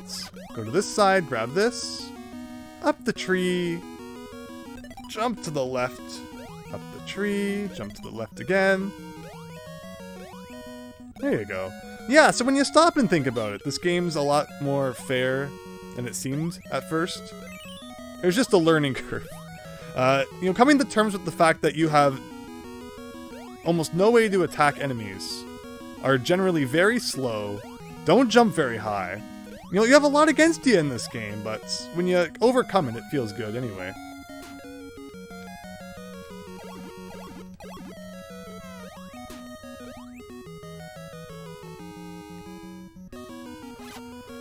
Alright, so that's how you dodge all that. You just have to know before you land that you gotta run to the right.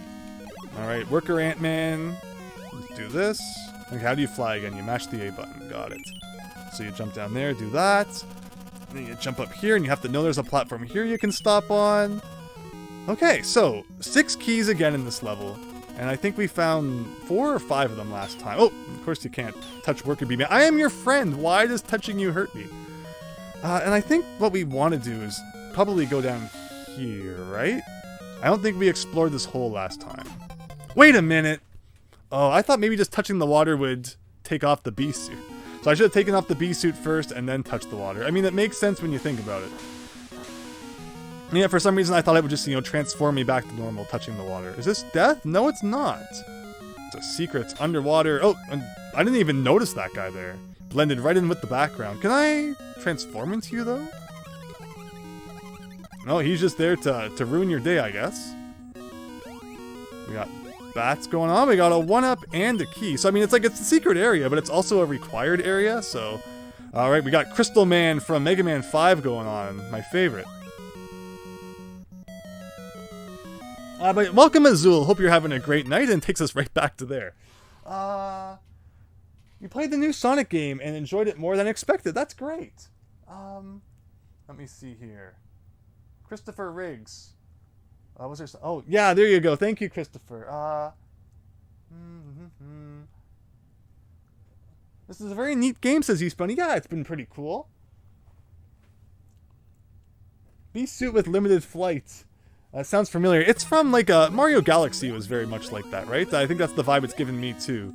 So, oh, there's a key up there, and that will be 5 out of 6, which is nice. So I appreciate all of you sticking around for the rocky start that this game had. There's a learning curve for sure, but I think we're getting the... I pressed select before I hit the water. That was the trick to not drown. And again, I love the enemies dropping stuff on me that are like off screen, and I don't know where they're gonna be. All right, 5 out of 6 keys. Pick up a piece of health. Whoa! So the enemy hit me, knocked me back into the spikes, which insta-killed me. Now we know. So that's more brutal than Mega Man. No invincibility frames after the knockback, and spikes are insta-kill, which it's a Capcom game. You would expect that, but that was a series of events I was not prepared for. You could say it was even an unfortunate series of events, should you wish to. Okay, so was there a key down? Maybe. I can't even fit through that gap. So let's make sure no keys in this water area here. Tadpole Man. This game does not believe in invincibility frames, and the way that swimming works is not as simple as you might expect. He ascends in the water whenever you're not pressing down. So what happened in that situation was I thought I was lined up to go for the hole. My thumb came off down for a split second, which sent me up a little. Plus, I did not get into the hole, and the tadpole guys got it. Weird. Like, just strange controls at times in this game. I mean, at least you ascend really quickly. That's nice. But okay, there's one last key in these trees. I remember seeing that now. All right, Lizard Man, over here, please. Thank you.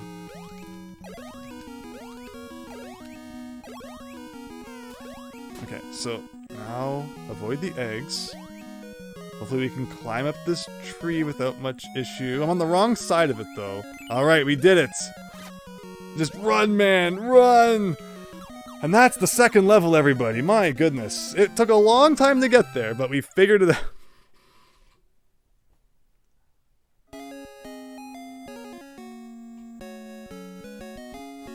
Hitting spikes when you're knocked back kills you. It really is just like Sonic. Indeed, Yeast Bunny, indeed. Back to your room this instant.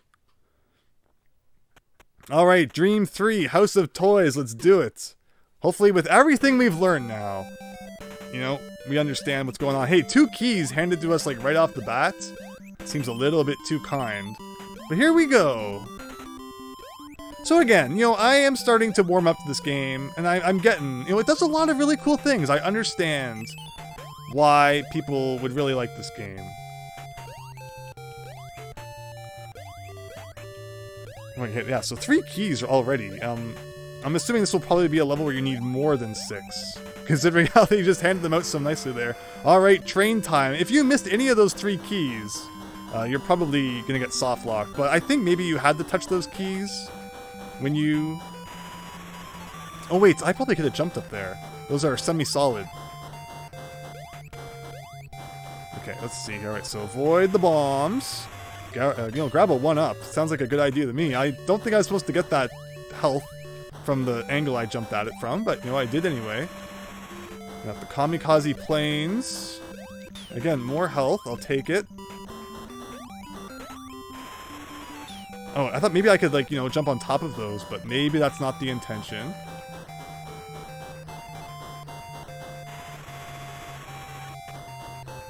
Okay, well, look, I mean, you have to duck under the spikes. When you're ducking, the raccoon thing comes at you, knocks you out of your duck, and the next thing you know, you're hitting the insta-death spikes again. And then that sends you right back to the beginning. Okay, understood.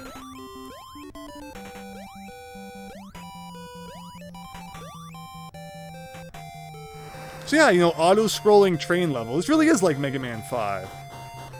And I do see the influence from Mega Man 5 again. You know, like I said, Crystal Man stage. Okay, so I guess I can't jump up there to see if there's anything. Yeah, auto-scrolling train level seems more like, you know, an endurance run at this point. Thankfully, items respawn. I appreciate that.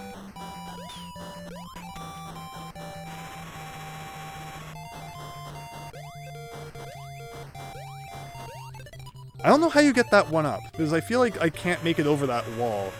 Is there a transformation I'm missing somewhere?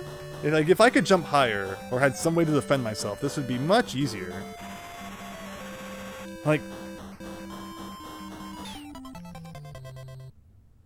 What do they expect from you there?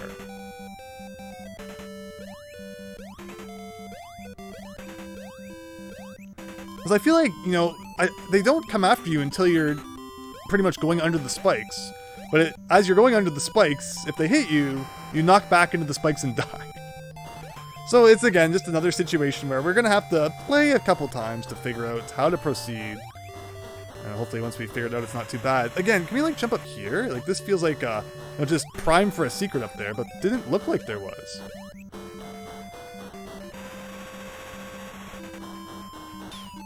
Oh my goodness. Disgusting. Alright, so let's make sure. Where does the cursor start?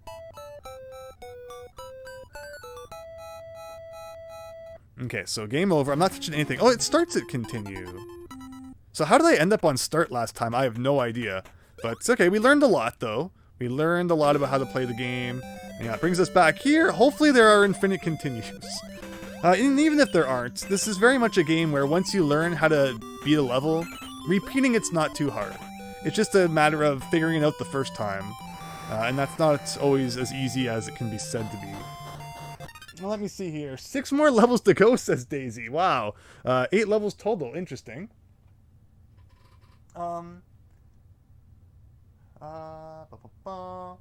Maybe there's a checkpoint after the train. That would be nice. Try throwing candy at them. Yeah, we're gonna have to try some different things for sure. But okay.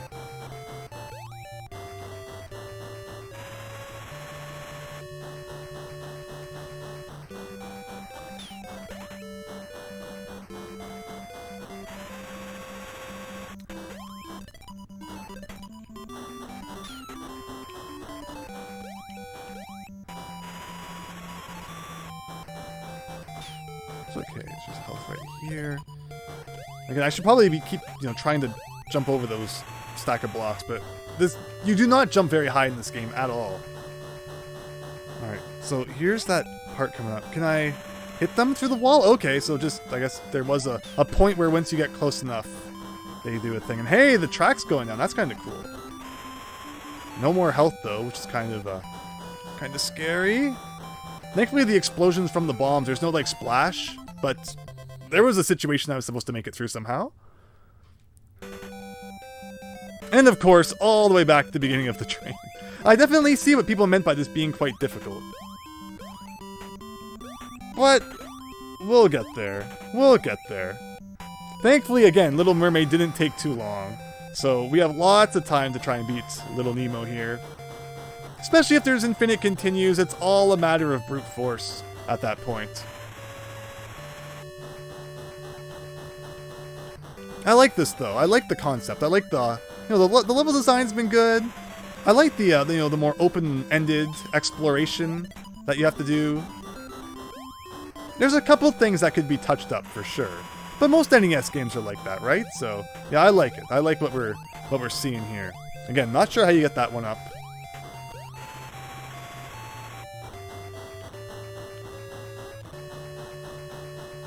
But like, look at that. We're making it here easy peasy now.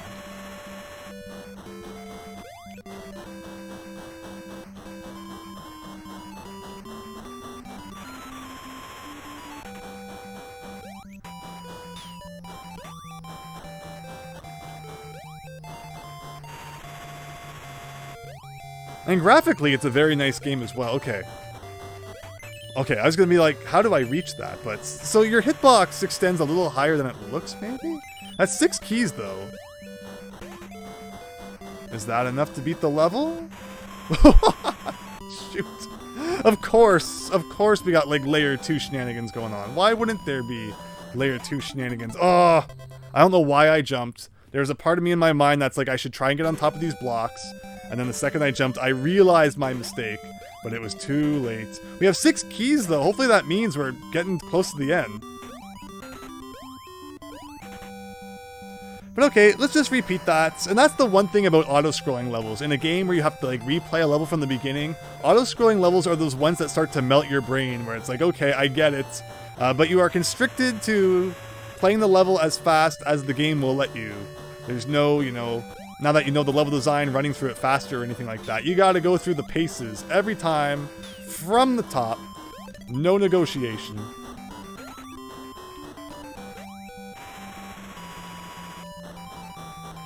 So this time, I'm gonna jump up here. No, actually I'm not. Like, I was gonna say, I'm gonna try and jump over that wall, but if I wasn't successful, I would have been mushed. It's probably best to just leave that one up there. It's not worth it. If anyone wants to mention how you get that in the chat, don't be afraid. Alright, here we go. Train ride town. On our way down. Is there a way to predict when these guys drop the bomb, or just kind of got to get lucky there? But okay, this is where there were keys last time, but we've got them all now, so no more keys to be grabbed. And with the height this guy jumps at, good luck getting over those without taking a hit.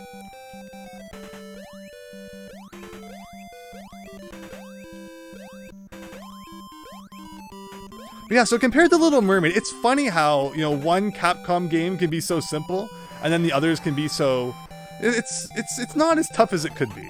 But at the same time, there's definitely more of a difficulty curve here than Little Mermaid had, that's for sure. Little Mermaid, I'm still frustrated that we did not pick up more strength power-ups. I feel like I missed a whole bunch of stuff at the end there. And yet, bah humbug. Getting worse rather than better.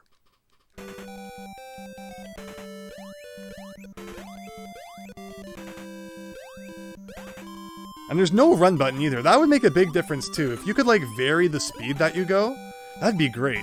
But you are stuck to this one speed. And he's like, yeah.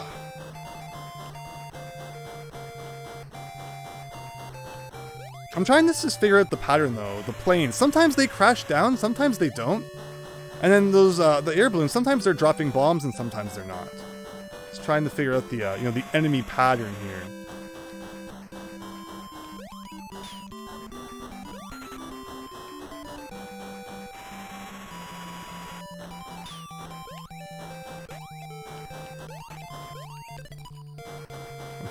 Perfect. Alright, now we can do it. Let's do this.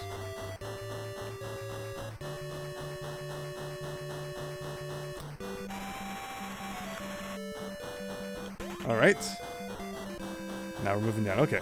We're in a good position now. Fingers crossed the end of the level's coming up.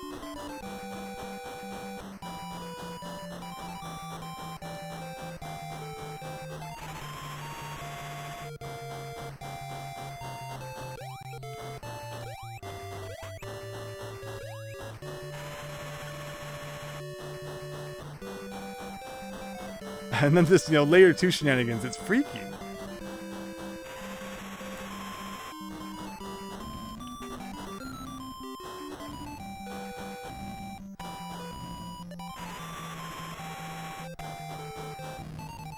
Hilariously, I don't even need that help.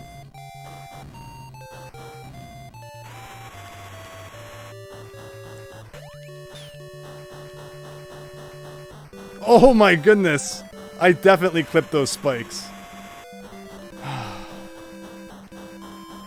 This goes on. And even if there's a checkpoint, we only have no lives left, so we can't even take advantage of it. Alright, train, anytime you want to hit the end there. Okay, I'll take an extra life. I won't complain about that. Oh, more keys. Alright, we got 8 keys, everybody. 9 if we grab that one. Alright. So does that mean there's actually more keys than you needed? Okay, so it's not always a case of you must collect every key. Good to know, but with that, 3 levels down. Not too shabby. Palpuck, welcome! You had the VHS of Little Nemo as a kid. Yeah, I wish I had been able to see it before I played the game. I'm curious just how much it, it follows what's going on. But okie dokie. Damon, just a heads up that the train was the level that most folks quit on? Well, there you go, everyone. We beat the most difficult level of the game, apparently. Oh, you're taking notes from here, Scott Linux? Excellent. Sorry, I got a frog or, maybe a gorilla, something in my throat. You saw so many secrets to this game on Video Power on cable TV. Oh, wasn't it cool seeing video game television shows back in the day? I loved it. The bombs aren't random. They always drop in the same place. Nice, nice. Maybe Capcom was being deliberately condescending with Little Mermaid, considering the target audience. You never know. I did it in 8 lives, Damon. I'm a gaming master. Really? I could have done it even better than that. I was just messing around, but thank you. Thank you. Oh, the entire movie's on YouTube? That's like the last place I think to look, considering it seems like any movies that are posted to YouTube get taken down. If you share your candy with the hermit crabs, they'll take you where you want to go. Understood. Alright, level 4, everyone. And assuming we don't accidentally hit the wrong option on the menu, home screen menu, we'll hopefully never have to play those first 3 levels again. Okay, so I can throw candy while I'm underwater? I can. And we can transform into Crabman here. And I went from being able to fly to suddenly not being able, or rather swim, to being stuck to the ground, which I'm not sure why you'd want that. This whole graphics right here looks like Little Mermaid that we just beat too, which is kind of funny. Damon, you think this level is your favorite? Awesome. Oh, so it's actually officially on YouTube. That's actually pretty cool to hear. I will have to go check it out now. Thank you for letting me know.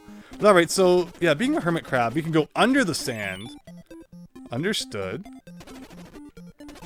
So far, every level has needed 6 keys to beat. Again, I don't know if that's like a thing that will be true for the whole game. Also interesting to see in the last level that there were more than 6 keys. Alright, so we need to really make sure we're checking the top of the screen to the bottom of the screen. It's so easy to just miss like one thing and then suddenly you're researching the whole level again. Like, do you want to go down? Well, I went down and nothing happened, so I'm going to assume we want to stay away from there. Can we turn into a fish? Yes, we can from the looks of it. Alright, cheap, let's go. Okay, so it's a faster mode of underwater transportation. I like it. Can we shoot at all? No, unfortunately we cannot. Of course not. Being able to defend yourself in a Capcom game? What do you think this is, Mega Man? Alright, so yeah, we have a lot of different paths, paths to take here, it looks like.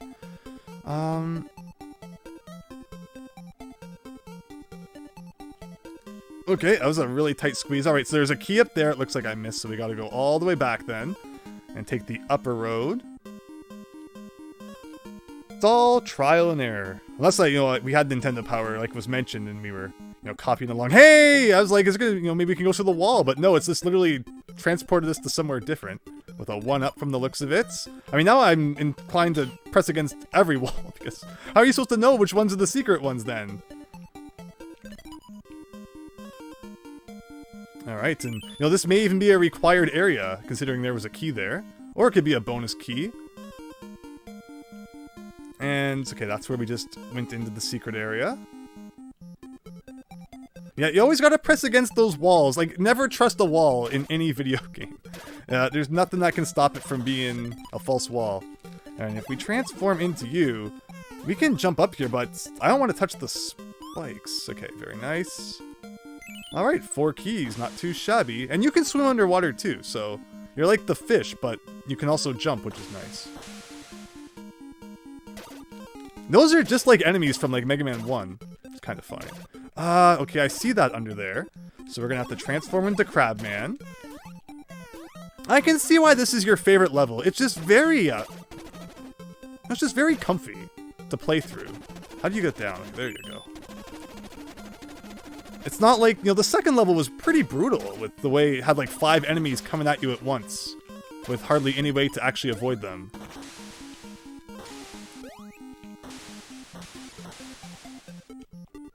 Oh, no. Remember, he ascends super fast in this game. So I was just kind of letting up on it a little bit, hoping to get over that bump.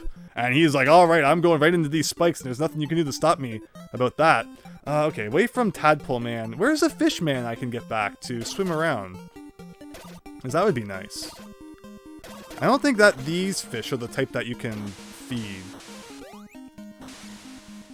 Like, should I go find the fish, or can I make it? Okay, I barely made it.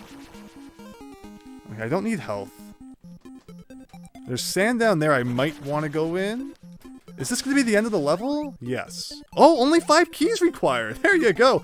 Level 4. Yeah, this is level 4, right? Not too bad. Not too bad in the slightest. It's a beach vacation after the train level. I like it, Damon. I like it. This is such a unique NES game. Yeah, it's growing on me. Absolutely. It's one of those games where I feel like that second level was kind of jank. But once you learn how to play it, it's not too bad. But you know, I can see a lot of people being turned off by that and the train level as well. Where so far, you know, level 4 was better than, you know, level 2 and 3, which is funny because the same thing applied to Life Force, which we beat the other day, where level 3 was the worst level out of 6, in my opinion, anyway. Nemo, I think we're in your house. Well, it's been mentioned a couple times now, and it's also at the bottom of the screen, just in case you ever forget whose house we're in. What do we want to do here? Again, splitting paths. And if we don't take a certain one, we'll get to the end of the level and realize we missed something. I'm curious that there were more than 5 keys in that last level. I feel like there were places I didn't explore, but, you know, we made it to the end and it didn't seem to complain all that much, so I guess I won't complain either. Okay, going to the left here. I'm not gonna complain about grabbing this guy. So we can jump more than 2 inches. Alright, key on the roof. I see. So while there's a whole bottom right corner I want to explore as well, might as well get what we can see. Oh, this isn't the roof at all. This is just like a, you know, an alcove. You know, on The Simpsons, whenever they used to, you know, show a transition from one room on like the upper floor to the house to a lower floor, and they'd always put some kind of gag inside the floorboards, like treasure or a skeleton or something. That's the impression I'm getting here, except instead it's a key. Okay, where am I? I'm not even entirely sure. Yeah, good luck dodging all of that. Can I transform into that flying turtle guy, or is he just there to ruin your day?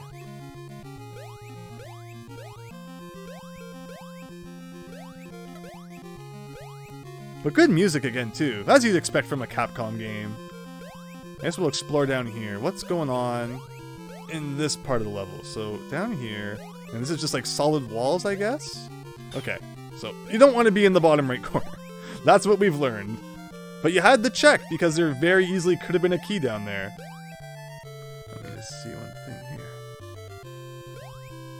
Then again, hope you're all having a great Friday night. Thanks for stopping by to watch some Little Nemo, the Dream Master.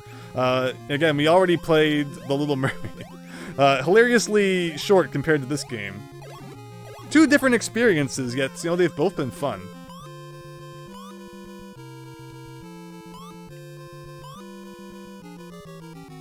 Oh, ugh. Okay, so, again, is there anything I need in there? Jump on this guy. Yeah, I feel like I do probably need to get down there. Oh, actually, we can drop to the top here. Get some health first sounds like a good idea. Oh, there's the worker ant guy, too. Flying sounds like it'd be really nice. What's in here, though? Alright, so there's a plate-throwing monkey of some sort? Okay, I won't argue it. More health. More plate-throwing monkeys. Everything respawns super easily in this game. Okay, and it's not just like he throws 1 plate and then there's a gap. No, sometimes he throws like 3 plates at once. So that's a game over, which is fine. We'll get our 1-ups back. Just gotta make sure, on the title screen, we very carefully select continue. Again, I don't know how I messed that up the first time, but I managed to. Palpuck. Oh no, it's Jumanji. I get that completely. Friday night. NES, here we are, Scott Linux. Yeah, thanks for sticking around, everyone. Hope you're having fun. At least you don't have to recollect keys when you die. Yes, except when you game over. Then unfortunately it's a different story. But you know what? It's all a learning process, and once you've got it figured out, it's like, look, we didn't have too much trouble, you know, beating the second level. Where when we got there the first time, there was this massive learning we had to undergo. But now we're doing great, I think. And again, if what I read was correct and to be believed, you know, if there's 8 levels, we're halfway there. So there was a whole world, you know, I went inside that alcove there to the right with the monkeys and all that. So I'm guessing that's like where you want to go. Should we explore to the left a little bit just in case, you know, that's where the level wants you to head and we're missing something before, you know, we go in there. So how do we get up? There is this guy over here who can fly, right? If anything, oh, he's on the other side of a wall. I thought this was, you know, pass-throughable, but apparently I was incorrect. And this is just stairs that we could see from the other side. Okay, so now I've gotten rid of my iguana guy. Unfortunately for no real benefit. Can we transform into Monkey Man? No, we cannot. And like, how do I even get by you then? There's no way I'm jumping over you. So, I feel like that's a, you know, a bit of an unwinnable situation here if you don't have a transformation, but that's my bad, I suppose. My fault for sacrificing Iguana Man, thinking that I had an Ant-Man coming.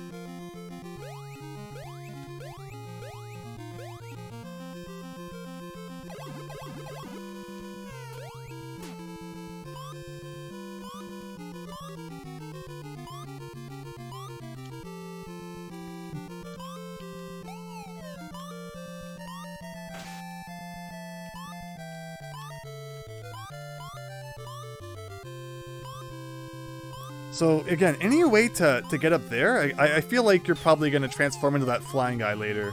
And that's how you'll explore these higher areas. Because otherwise, I don't see a way, yeah, to get up there at this time. So, I suppose what you're supposed to do is go in here and explore.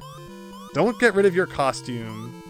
And also, you know, don't get stuck with the monkeys. Let's see. At least you can jump on enemies with the iguana thing. That is much appreciated. So there's a hole in the floor. This looks like a dungeon out of Zelda 2 or something. Okay, there's a 1-up and a key in there. Again, it definitely feels like we're expected to come back here once we can fly. Oh, you don't move. Oh, okay, we got this guy. Yeah, you don't move fast at all. And remember, there's no run button. Like, this guy moves way faster. Thank you. Very nice. All right. We're about to get that 1-up and a key. Oh, and there's Ant Guy up there. Okay, so we can jump onto this stone. Jump to here. It feels just like Knuckles from, you know, the Sonic games. And yeah, whatever this guy is, I guess he's oh, maybe it meant that the worker ant was the one that I wasn't able to turn into. But yeah, this guy definitely seems like a bee, so I can agree to that. What's that, Yeast Bunny? It would have been helpful if you could pass through enemies when you stun them. That is exactly it, Yeast Bunny. That would have been such a useful feature. Yeah, just stunning enemies isn't really all that helpful in this game. But now we can shoot Mega Man style, and you know I like that. I don't know how the one on the left died as well, but I won't complain. Whoa, no health, huh? Really need to get this then. Ooh. No, okay. I don't think there were any keys in that lower area. Or if there were, I missed them, but thank goodness we got that first aid kit right before it was too late. So, right, so a key here, we're up to 3. And if it's any indication based on previous levels, you know, 6 seems to be the number you're looking for, so we're about halfway there. Oh, Monkey Man, no. So we gotta be thorough in our search, unfortunately. Alright, there's a 4th one, which is, again, the reason for being thorough. I hit the Monkey Man, but he didn't die. Okay, something's going on at the top left here. Might as well take out Turtle Guy if we can. We did. Can we go up here? Yes, we can. Now I'm getting into the groove of just where this game likes to hide its secrets.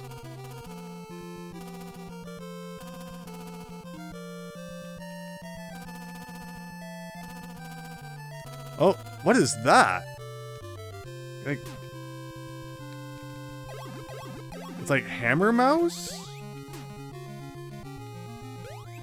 And why would I ever want this instead of the bee?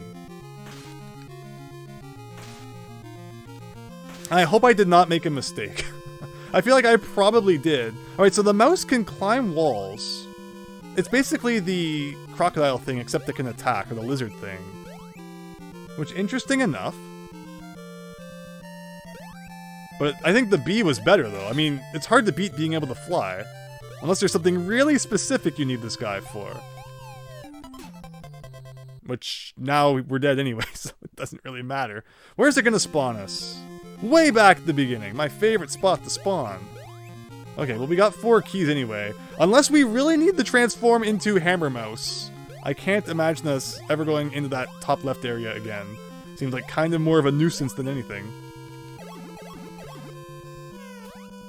Yes, Hammer Mouse, if you want to get all the keys. Oh, it is required? Darn it. Well, we didn't see yet exactly what it was required for. So we'll explore the level, figure out what's going on, and then should we absolutely have to, we will return to get the Hammer Mouse. But in the meantime, the trek down to the bottom of the level. Once again.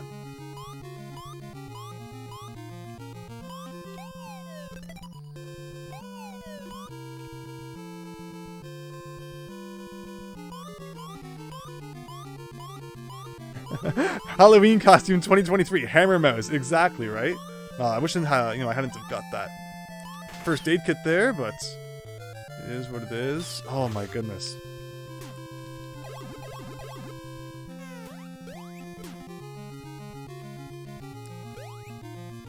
Oh no! No, that doesn't count as a hit. Not a chance. Not a chance, game. That wasn't right. Alright, anyway, we gotta be more careful to not pick up the health pickups along the way, I guess. But again, the difficulty curve in this game's kind of all over the place.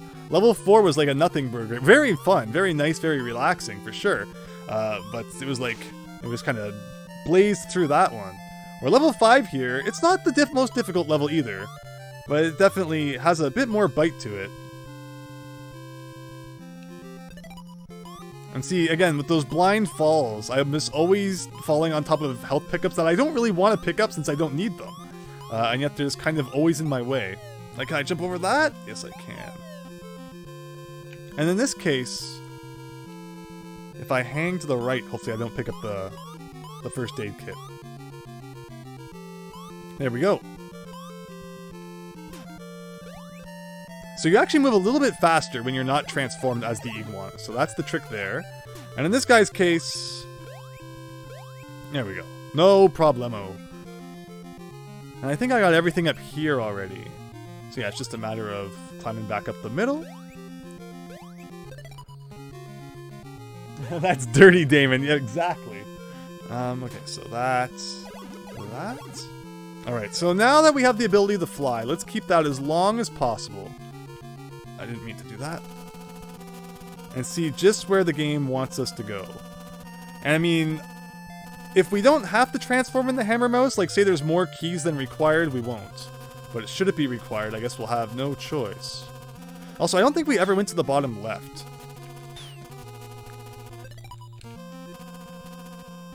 So is there anything that we have to get down here? No.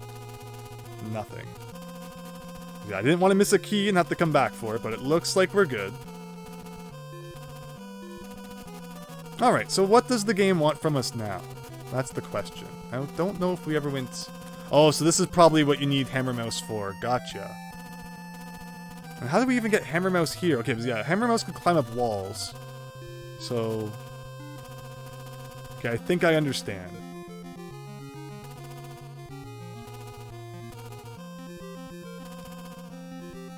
So yeah, we're probably going to have to go back. But at the same time, let's just see where this leads us. I'm not going to get that. Okay, there's a key up here as well. That's 5. And we've seen another one, so it means we know where 6 are.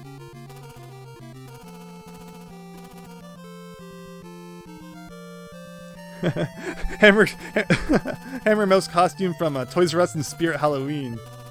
So we don't just get those in Canada then. Yeah, Spirit Halloween. Once Halloween comes around, everything becomes Spirit Halloween. It's funny. Okay, so yeah, it looks like maybe Hammer Mouse is how you're supposed to end the level then. You have to go up and get that key we just got as the bee, and then maybe past that breakable wall, we'll get that 6th key, and hopefully that's it. Hopefully that's, wrap everything up into a neat little package, and we can move on to level 6. If you could destroy these things, it would be awesome. Like, and it looks like you do damage to them, but I doubt they ever break.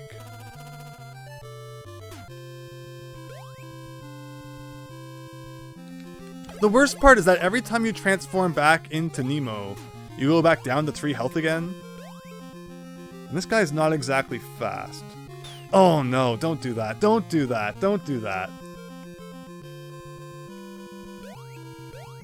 Yeah, agility is not Hammermouse's strong point. He's a Yeast Bunny. Hammermouse costume, yeah. You saw an edit that changed the 3DS eShop logo into Spirit Halloween. Yeah, it's out of business, right? That means that Spirit Halloween's gonna be taken over. What does it want from you here? Like, can you destroy Bomb Turtle? Like, it doesn't appear to me like you can. Like, you tell me how I'm supposed to get by these guys. Ah.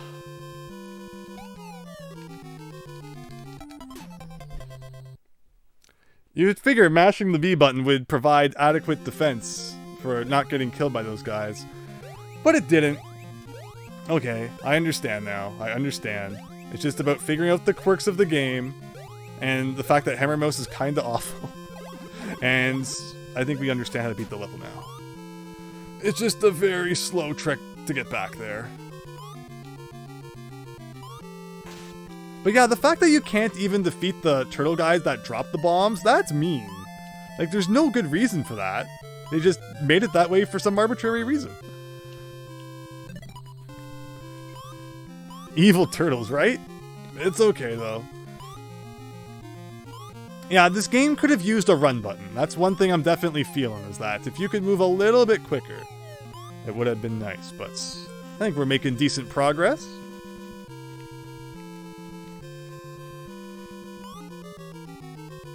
Can the mouse climb ceilings like the salamander? Interesting thought. I mean, now that you mention it, did I even know that the salamander could climb on the ceiling?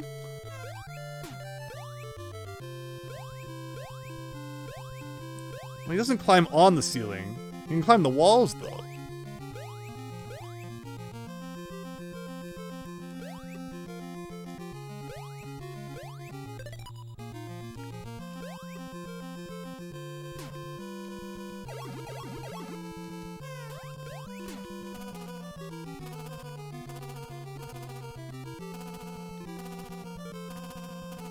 Now, clearly, Rareware was inspired by this when they made Banjo-Kazooie. It almost feels like Project Dream in a way. It's kind of funny how that all comes together there. Alright, first aid kit, thank you very much.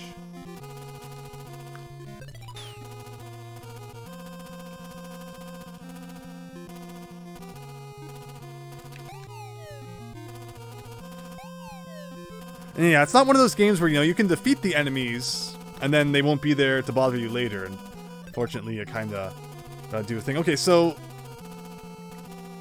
yeah, I was pretty close, I think, to where I... No. We don't want to start taking damage before we're even where we need to be. I mean, look at all these health pickups. That's what we want. But yeah, this is a long segment right here where turtles are going to be coming at us. All right, let's get up here. And there's no really tanking it in this game. You don't really get invincibility frames, so... And when enemies show up, you gotta deal with them. Ooh, okay. Hammer Mouse, let's go.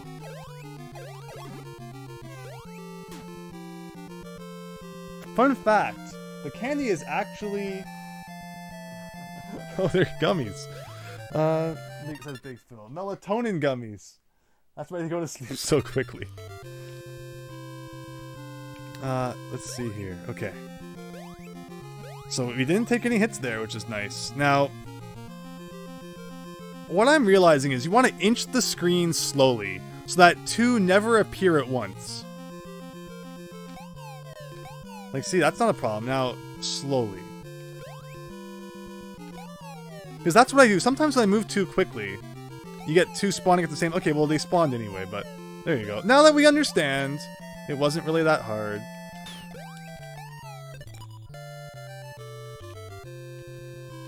Oh my goodness.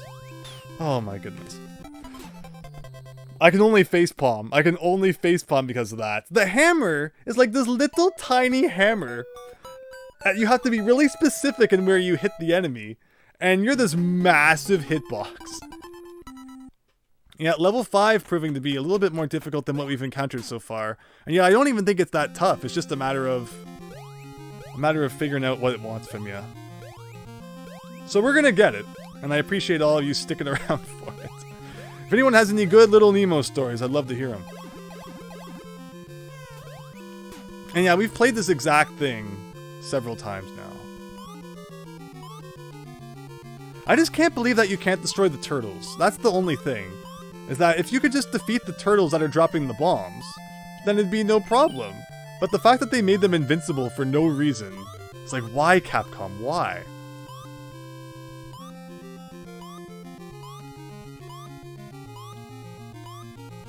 This music almost feels like it wants to be Buoy Bass from Super Mario Galaxy, but it's not quite.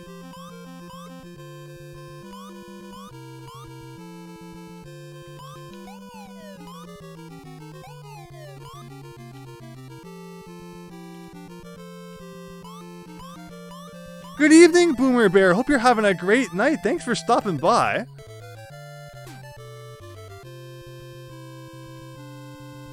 You hate how there's a tiny bit of start lag when you use the hammer.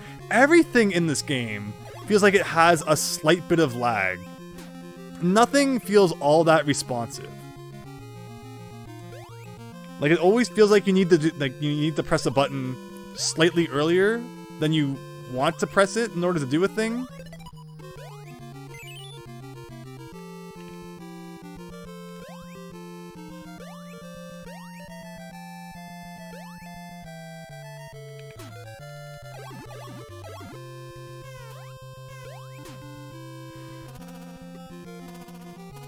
It's a flaw that they make you play all the way through the house again when you die. And considering that other levels have had checkpoints, they really have made us, just play the entire thing here again every time. Which, I mean, we've gotten really good at it, so I can't complain too much about that. But at the same time, it's like, I've seen this. I'd like to see new things.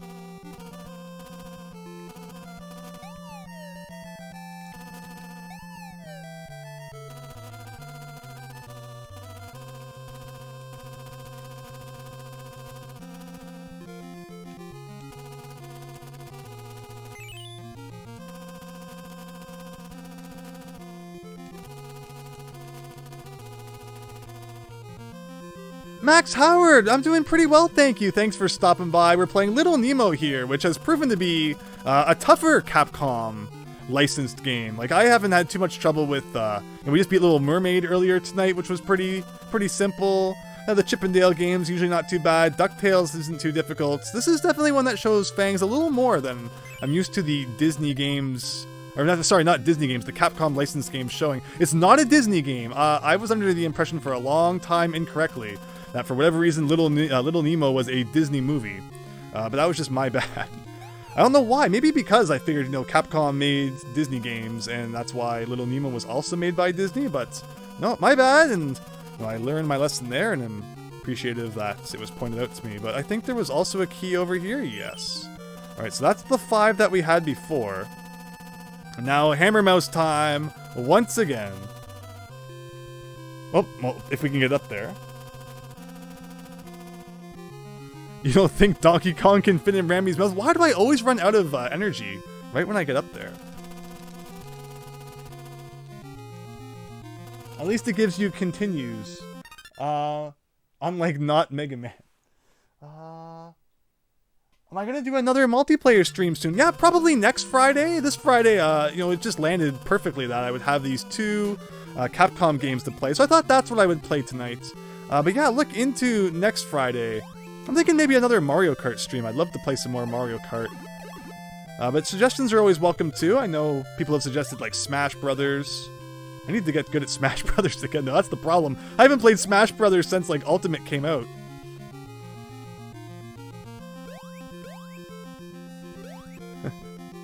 The Noid is the best Disney princess. Yeah, I'll eventually get to the Yo Noid. interesting, it'll be exciting to play that one. But okay, let's see here. So when it's just one of these guys, it's like, okay, I can deal with this. Like, not a big deal. The ball comes out. Like, see how the ball comes out of its mouth? And then it appears more to the left than where it looks like it's going to. That throws you off, too. Freaking no! I'm not falling down there. And then the bats, it's like just what we needed. More enemies. Okay. Okay. I didn't want to destroy too many of those blocks because I realized it was going to want me to climb on that wall there. Okay, so we got Plate Monkey. I know that there was a bee guy if we go down. So do I want to go down? Or do I want to continue to the right? What do you want from me, game?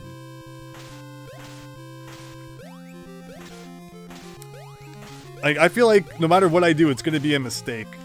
So, let's just give it a shot. I'm going to go down here. And I'm going to grab this Bee-Man. Because Bee-Man is way better than Mouse-Man.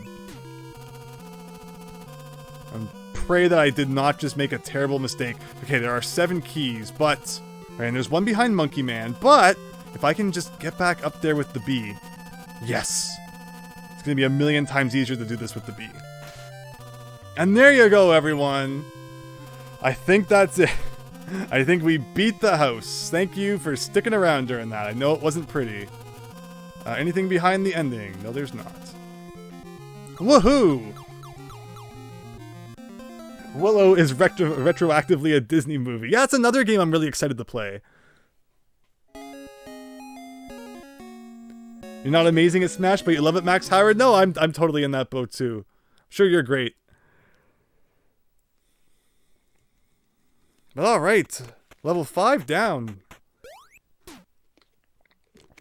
Level 6 is the Cloud Ruins.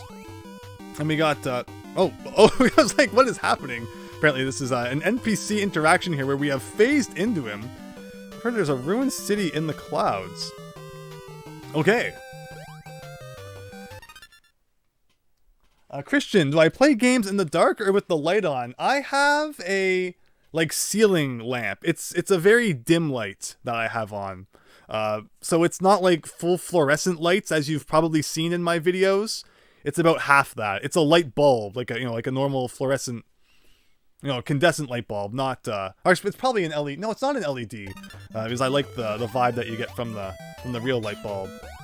So it's a dimmer light. If you look at my community posts and you see the one where I posted the dusty Wii U gamepad, that's the light that I play my video games with. And as a result of that, I know people are sometimes afraid that the fluorescent lights, they'll cause things to fade in my game room and such. Aside from when I'm making videos, I don't really have the fluorescent lights on all that much. Again, I just use kind of this light bulb, which gives me enough light to not just be in completely the dark.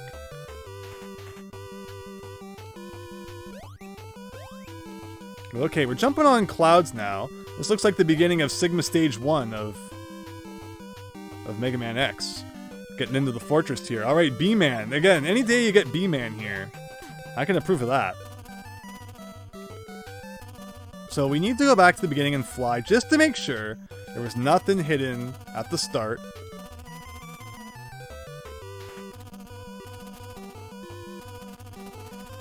You like this stage's music? Yeah, it's been really good music. Let me see here. You use a GameCube controller, Max, so you can pretend like you're a pro. I use a GameCube controller as well. Definitely the best way to play Smash, in my opinion. So I can only play one console for the rest of your life. Which one would it be? Kick the Pumpkin. Well, considering I'm just shy of 400 NES games being beaten, I love the NES. So many incredible games I've found. I could play it all day long, and there's still so much for me to play as well, so I would definitely pick the NES in that regard. Although I'm sure I could also get just as much fun out of some other consoles as well. And once I'm done beating all the NES games, I'm definitely looking forward to also expanding to some other consoles. Probably not taking it as seriously as I am my NES challenge, but I would definitely be up for, streaming, some SNES and N64 and GameCube playthroughs and stuff. Obviously, those games will likely get significantly longer as time goes on, though. With NES games, you can beat most of them in like a single sitting if you can get the hang of it fast enough. Obviously, there's some like RPGs and ones like that where, you know, you're going to need to play them over the course of a few days or a week, but generally, NES and even lots of SNES games are beatable in a few hours. But then N64, you know, most of those are probably like multiple day projects. But again, all things to consider once I'm done my SNES challenge. In this case, though, B-Man. Don't give me a tough time here. So I don't think there's any reason to go back to the left, then. Oh, I do see clouds in the sky, though. Alright, we got Iguana Man. But why would you ever trade Iguana Man? Whoa! My plan was obviously to land on the cloud, refill my flight meter, and then take off again. I was not expecting the screen to scroll upwards. But there you go.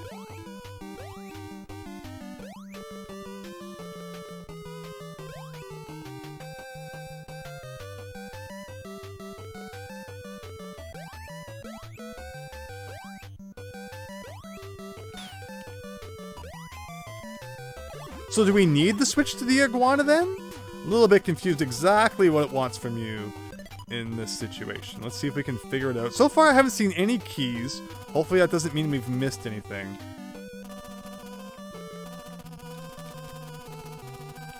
Like, to me, I don't know how you would even do that as the iguana. It seems like you have to be the bee.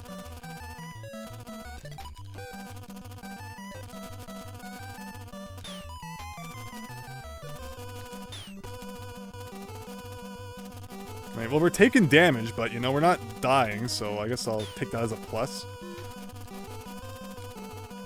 Okay. No keys so far, though. It's kind of scary.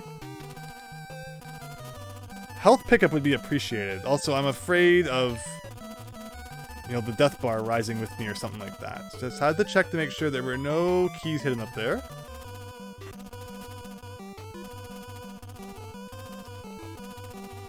Health pickup would be appreciated somewhere. This game does tend to be generous with the health pickups, which I appreciate. Okay, we got Lizard Man. Wait! Those are spikes?! I mean, I guess I get it. I thought it was like a background fence or something. Now we know. Again, a lot of this game has just kind of felt like learning what it wants from you, and then getting around. Oh, there was a health pickup down there all along if I had known about it. But okay, so pointy fence-looking thing is actually spikes. Understood. Let me see. Remember the GameCube adapter came out a month before Smash Ultimate. So you went for the midnight release to get the GameCube adapter. That's awesome. I just used the same one I used with the Wii U. Thankfully, it was compatible. But I know even those were hard to get your hands on, too. You typically play video games with your RGB LED bulb, which you set to match your mood. Oh, that's so cool, Boomer Bear. Unless it's the morning, and then you just use a bright daylight LED. For reading at night, though, it's a regular bulb. Cool, cool. No keys yet? Yeah, something's weird about that, Damon, huh? When the backgrounds go bad, Boomer. Yeah, like... Oh, there's nothing worse than when the background blends in. We talked in a previous stream about how Kiwi Craze will make your eyes bleed because the blocks are the same color as the background, as the spikes. So it's like, good luck figuring out what you're supposed to be doing.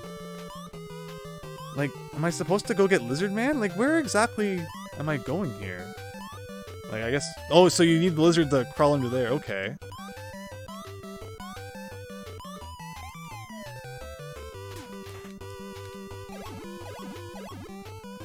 So now that I have this guy, I have to go all the way around again. Understood. And there was a thing over here, right? Yes. At least this guy moves a little bit faster. This is a nice speed. But of course, you can't jump over or on enemies with this guy. Alright, under the hole we go. Anything here? Nope. Now what do we do? Do I have to transform something else again?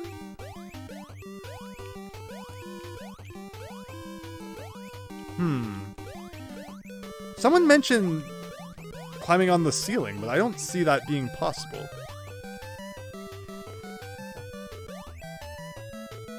You wish I would stream the new Pokemon games. I know they're a glitchy mess. Yeah, I mean, maybe next generation. Next generation, I'll buy Pokemon on launch day, and we'll stream it. Maybe I'll do that.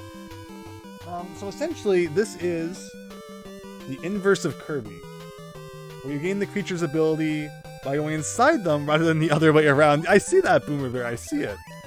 Okay, well, I'm afraid to remove my power because I would essentially be soft-locking myself in here, right?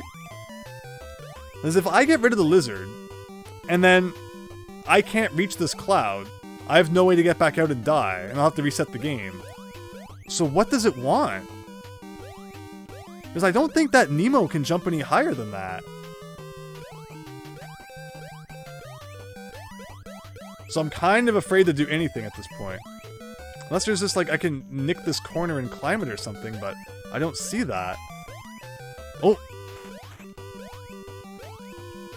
Like, I can touch the wall, but he won't grab onto it. You can reach the cloud as Nemo, but do you see my dilemma? See how this would be a soft lock otherwise? Okay, thank you for letting me know. It is, yeah. So that's the one nice thing about time limits in video games, is people will say it's, you know, an old, outdated concept. But where am I? Of course this guy had to be stuck on screen during this. But yeah, if you get jammed inside a wall or something, which did happen during my late night Super Mario Bros. 3 Let's Play, and I don't know why I jumped for that one. You see a one-up, you go for it. You don't think, you just go for it. Is that I got jammed in a wall in level 4-3, and the only way I got out was by waiting for the time to run out. So, you know, time limits do have their place in retro games. But I understand why generally people are not fond of them. If it's done right, like Kiwi Craze's time limit is awful. But, you know, in Mario or something, it's usually not a big deal. But yeah, no keys yet is very strange. Makes you wonder what's going on with that. Oops.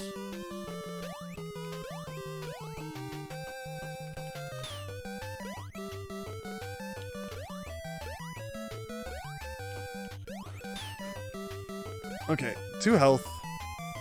Yeah, it's just a scary moment there for sure. So, this falling head guy, like, away from me, please. Yeah, this is way better without that guy on screen. Descending generally easier than ascending, depending on the situation. In this case, not too bad.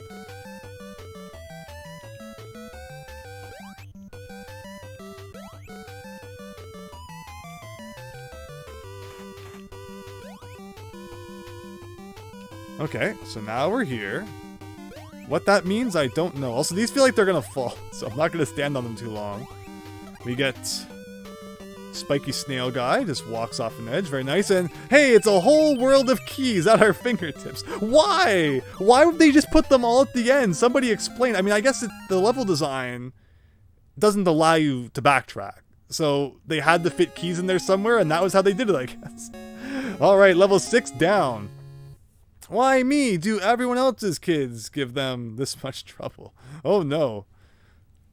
About sleeping? So, I never wanted to go to sleep when I was a kid either. But my parents would try to put me to bed at like 7 p.m. I mean, I was, you know, considerably young, but like, not that young either. So, you know, I got back at them when I was older by staying up all night.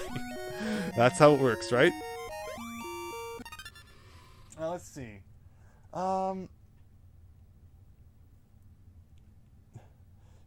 Boomer Bear, you remember that Super Mario Bros. 3 soft lock, right? Tuxedo Worth, welcome! Aren't you glad they're fixing Pokemon? So are they actually? Because I remember they announced the DLC, and everyone was like, wow, they're just announcing DLC for a broken game that they're not even going back to fix. But hopefully, you know, all of that gets worked out. So you never like to see a game in a glitchy state. Always wish they had gone back to fix Sonic 06. Because if that game had had just a bit more time, the teams hadn't been split to work on Secret Rings and 06, and they had just focused on 06, I think it could have been one of the coolest Sonic games ever made. But as it is, I understand it's a glitchy, laggy, extremely long loading screen mess, which I got some enjoyment out of, but it's not for everyone for sure. It's the inverted Dracula castle. Hey, it is upside down, you're right. Okay, so can I... Oh! I wanted to see if that was semi-solid, but in the end it just ended up pushing me down into the hole. Where does it want me to go then? Okay, I can reach this platform, gotcha. Is this a floor? Yes it is. And you can't jump through floors Kirby style in this game by holding down. No, you cannot. Again, nice music though. So level 6 not too bad. I think level 5 definitely the trickiest so far. But even then, you know, I don't think I've had too much trouble with this game. There was a learning curve for sure. And I've done some silly things throughout, but I'm not gonna say this is like the hardest NES game I've played or anything like that. Alright, so B-Man, you know where it's at.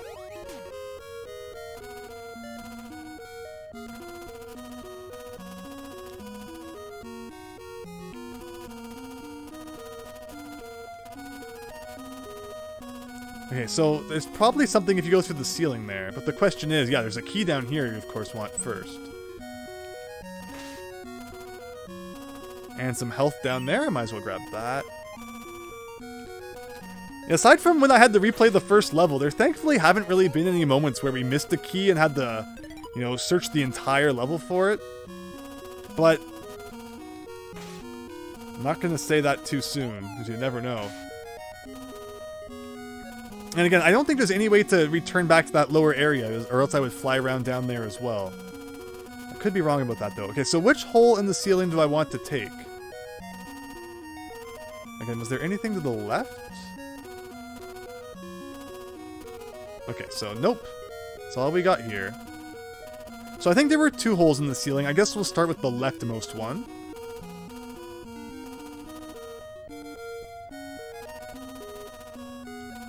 Or was I wrong about that? Nope, there's 2 holes. So we'll try this one. Maybe they just lead to the same place anyway. It's kind of what it looks like. So we got Hammer Mouse, which unfortunately it looks like we are forced to transform into. I guess, yeah, we got no choice there.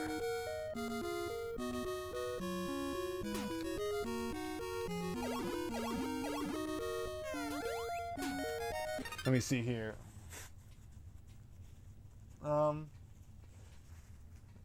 Thanks. Yeah, and there's fixing the Sonic Origins collection as well. That's nice. Sonic Origins was alright, but they're fixing stuff and adding more stuff in the DLC, so that's cool. Yeah, for sure. Hammer Mouse is cheesed to meet you, says Yeast Bunny. Oh no. No, not this guy again.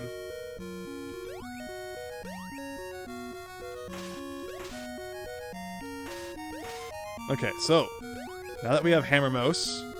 Ooh, wow, we had like no health left, so that was nice.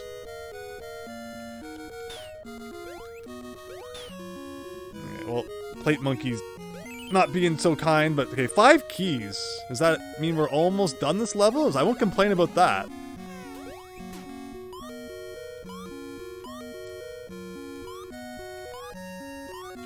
One up? Yes, please. And a health thing too? Okay, so that's what was down there. Now it looks like we want to work our way up.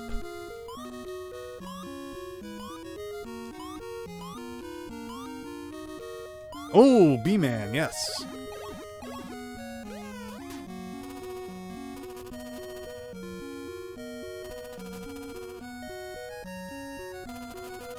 Oh, hole in the ceiling. Again, it's always that challenge between discerning where does it want you to go and where are the secrets. Also, I noticed there was like a left hole and a right hole, and it looks like this is only one half of that. So we gotta go on the other side as well. How many keys will this level have? We're already up to 6. Ooh, a 1-up on this side. Nice. You always gotta press against these walls. Not sure why they don't just make it look like a solid wall. It's never fun when it looks like, oh, maybe I can continue in that direction, but nope, it's solid. Okay. Go down a bit. Again, I don't know if I want to go a little bit low there. There might be something in the hole below. But, you know, sticking higher up is working for us so far, so I'm not gonna mess with it. Just if we're looking for keys later, just gotta keep in mind areas where they might be. Yeah, like, it expects you to do all this platforming here, but we have the bee. I'm just expecting them to force us to use Hammer Mouse later or something. Oh. No! But thankfully, when you die, you don't have to regather keys. So as long as we can get back to the end, we win. But now the trouble is we don't have the bee, so we actually have to... No, this is the beginning of the level again? Weird. Okay, so regardless, as long as we can get back to the ending, we win. It's just a matter of getting there. But wow, what a weird level. And it's not even that difficult. It's just a matter of... Gotta do a whole bunch of strange stuff.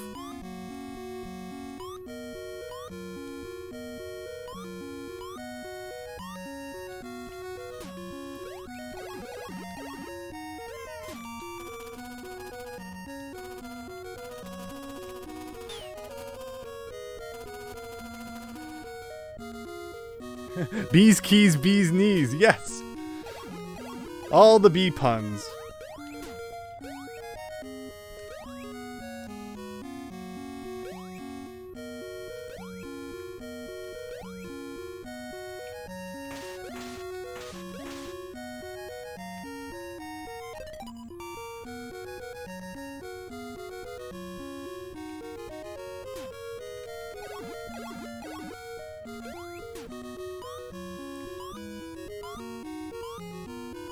Actually, no, we go up here. So we go on this platform, up to the right.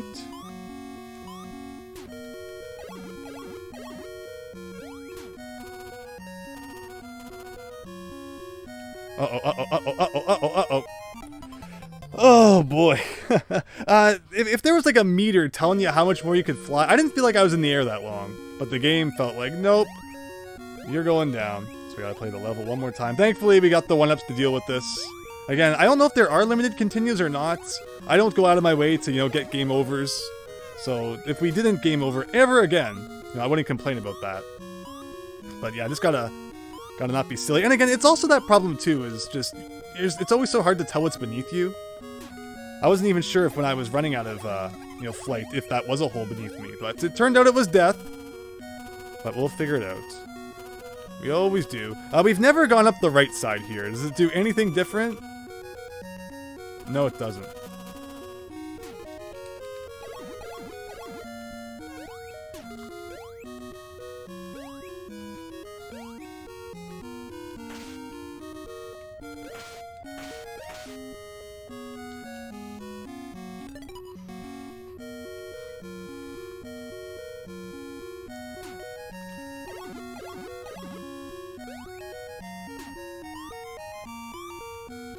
Whoops.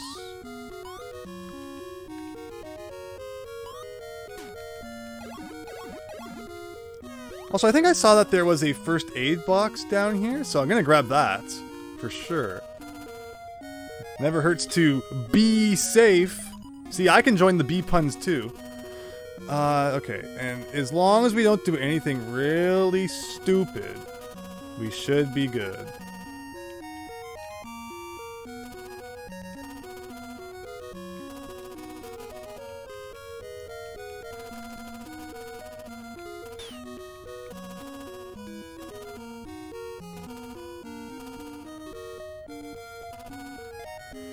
Alright, level 7 down. Yeast Bunny, this game needs more checkpoints. The levels aren't that long, but, you know, you don't move very quickly, so it always feels like it's a, you know, kind of a chore to get back there. Welcome to Slumberland, Nemo, says Camille. Thank you, Christian, thank you. Kick the pumpkin, thank you.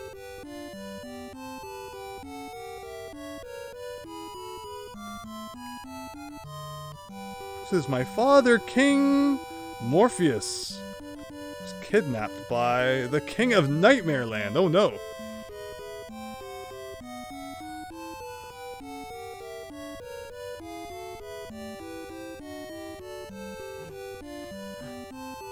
It's the land of bad dreams. The Nightmare King is plotting to take over all of Slumberland and destroy nice dreams forever. Oh no. Oh yeah. See, Nemo and he gets me.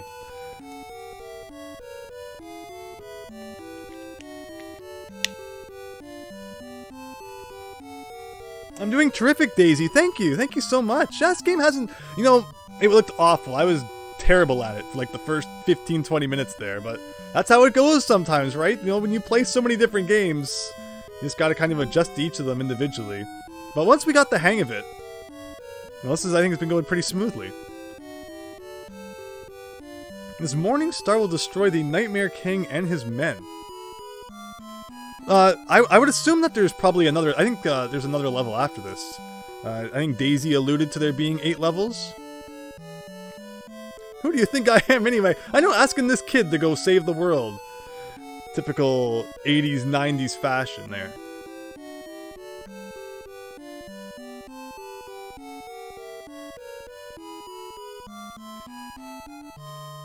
Wow.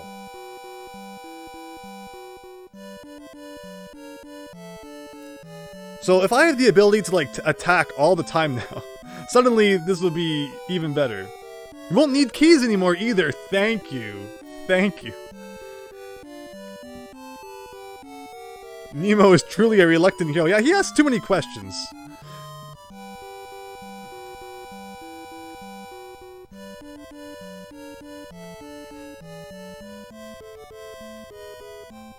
Alright, Dream 8, Nightmare Land, here we go. Equipped with... Whoa, that's some good music. Okay, well, unfortunately, we still can't shoot. Oh! Select button! Yeah, there you go! Whack-a-mole time.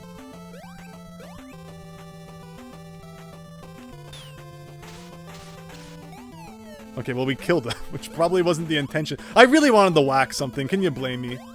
It's whacking day. Alright, so we probably want to go back and get this guy.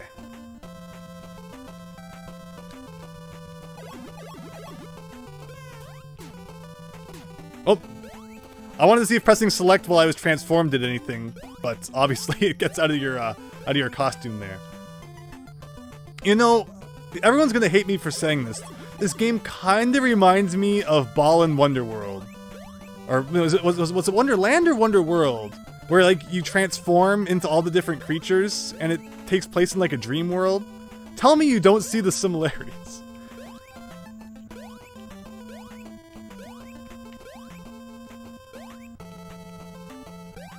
And that's actually a game I've beaten. You can hate me for it, but I did actually play through that entire thing. And, like Sonic 06, I feel like the recipe for a good game is there, but the execution has unfortunately fell short. Where I want to like it, but it has flaws coming out the wazoo, I will admit.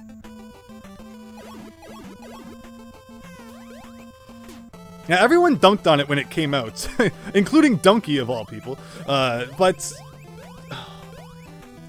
again, I'm a lot less critical of games, I feel, than some. But I don't also, deny it has problems either. If you're just looking for a silly platformer with some jank to it, Ball and Wonderworld gets the job done. But if you're looking for perfection, it's obviously not gonna do. Okay, where are we going here? We got a tree to climb, it looks like. I would love some health, though. Let's climb the other side, I guess. And, enemies falling on me from off-screen. Very nice. But no keys to collect, Can't complain too much about that.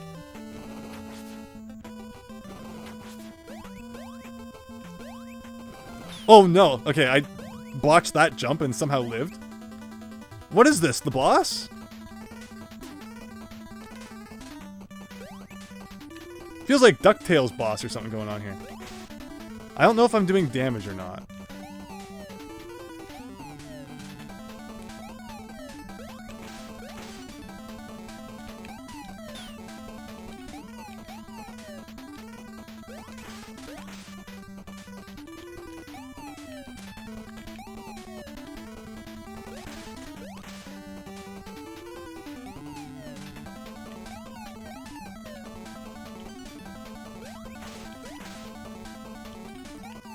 Whoa! And again, I don't know if I'm doing damage. I hate when bosses don't have health bars. Ah! Right to the head. Oh, charge the wand. Oh.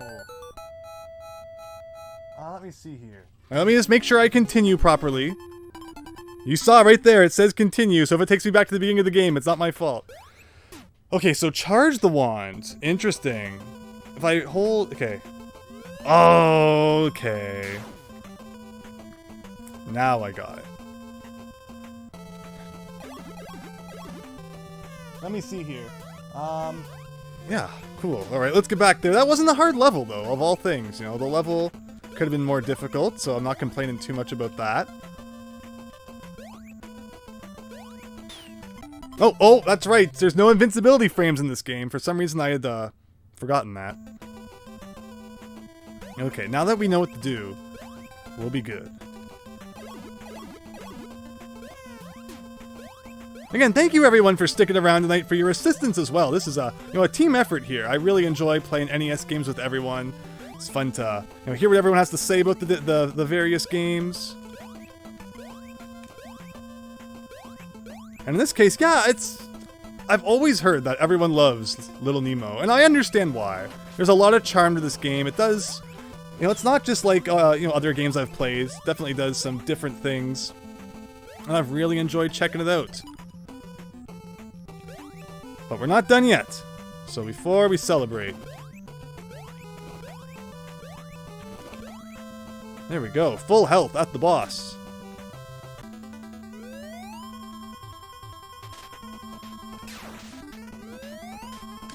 So is that doing anything?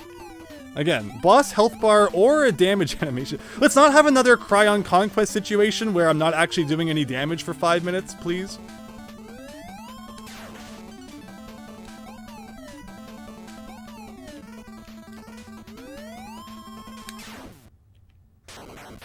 That's not it. There's no way that's it. This is a Capcom game. The final boss will have at least 5 stages.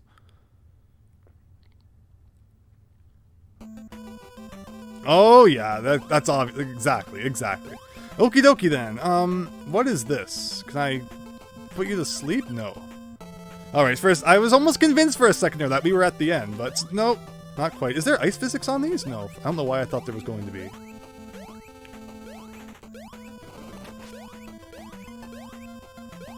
I would assume, though, that if we die now, this room will act as a checkpoint at least. So that's good. But, I mean, there's no guarantees either. Oh my goodness.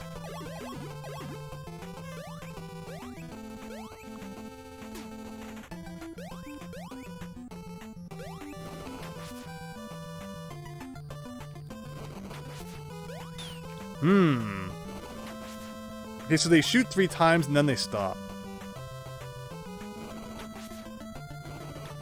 But how do you deal with that? And 2, 3. Oh no, I guess it depends on how close you are. Was there anywhere to the left I could have gone instead? No. Okay, so I'm expected to climb up this wall with fire jutting from it.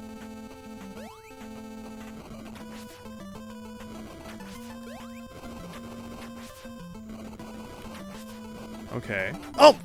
I was so busy looking at the one coming up from the ground, I didn't see the one coming from the top. Whoops. Let me see. Okie dokie.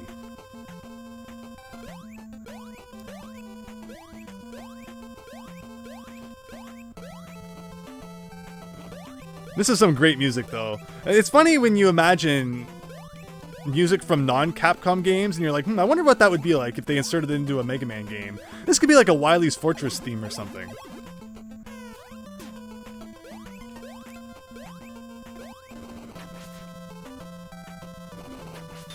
Oh no.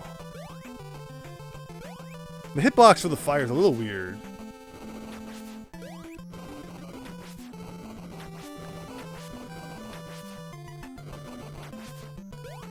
Alright, perfect. So do I want this guy then? Maybe. Ooh. Can I reach that guy? No. Okay, well, I guess that answers that question. Yeah, maybe from the top we can drop down. Health would be appreciated.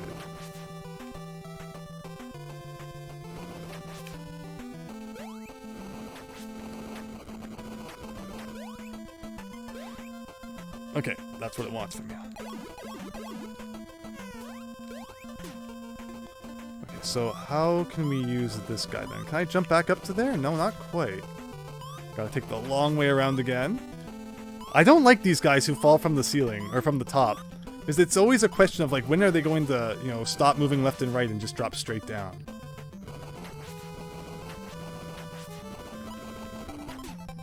What does it want from you there?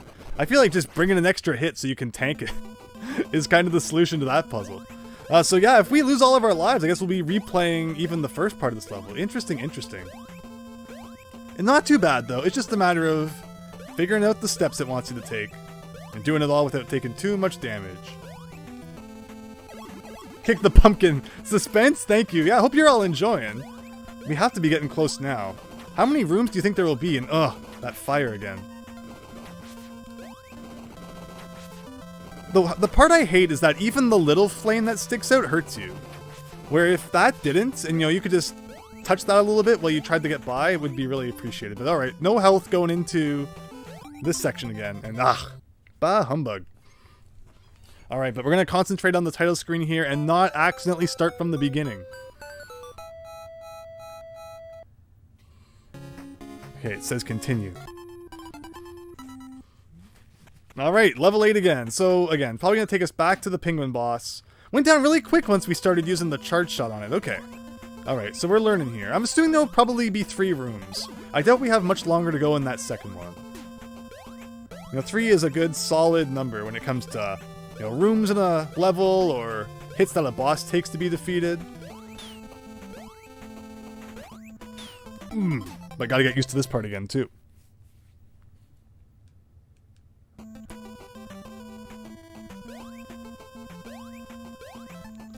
It's funny that it starts you with 3 lives, and yet you also get a 0. Usually, you know, you'll get 2 lives and a 0, or 3 lives and no 0. You look at Super Mario Bros. 3. It starts you with 4 lives, and you get a 0, which means you get 5 lives total. And then you look at Super Mario World, and you get 5 lives without a 0, so you still get 5 lives total. Like, why would they change the way that they count lives between those 2 games? I'll never understand how companies how they decide how to do it. Because ultimately it works out the same, 4 plus a 0 or 5 without it, but it's just funny that, you know, games in the same series would do it differently. You know, in Mario 1, it goes, you get 3 lives and no 0. In Mario 2, you get 2 lives with a 0, so still 3 lives. And again, Mario 3 is 4 lives with a 0. And then Mario Worlds, 5 lives, no 0. And then I think Mario 64 goes back to 4 lives with a 0. There's no consistency. There is 0 consistency. And then there's always that, you know, question in your head when you start playing a game. Which one is it?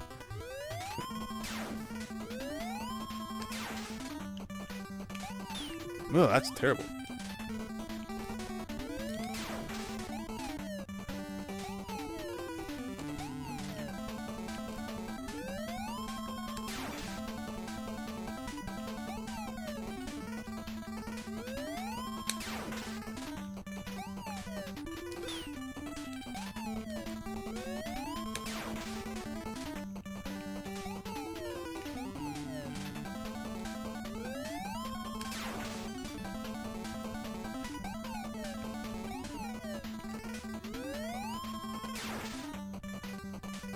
I don't feel like it took this many hits last time.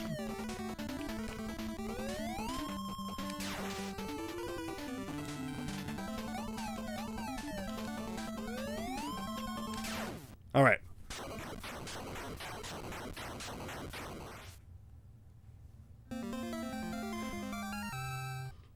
Mega Water S from the Wily Wars. Wily's Tower is one of the very few pieces of Mega Man platforming content I have not played, and I beat Mega Man 1 on the Genesis app on Nintendo Switch Online, And I've been meaning to get to 2 and 3. I should probably stream that too. Why not, right? But we'll see. We have little Nemo here to figure out first.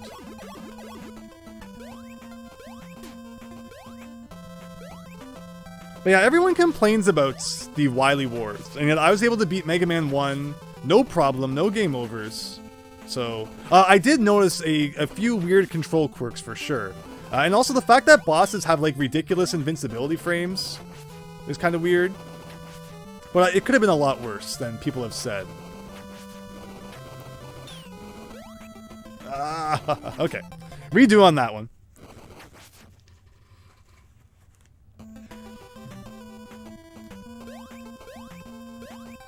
Yeah, the jutting out fire definitely is a thing to have to deal with.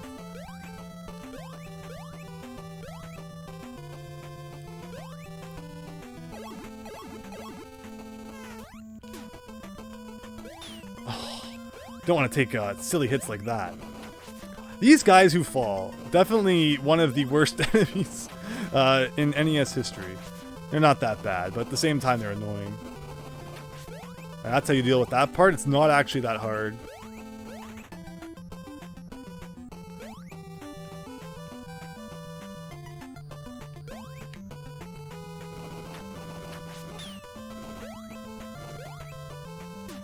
Nope. Well, now I'm toast.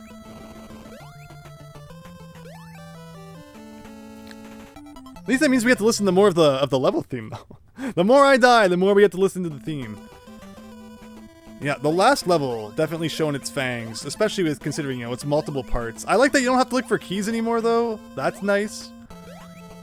This room is tripping me up a little bit, but we're getting it figured out.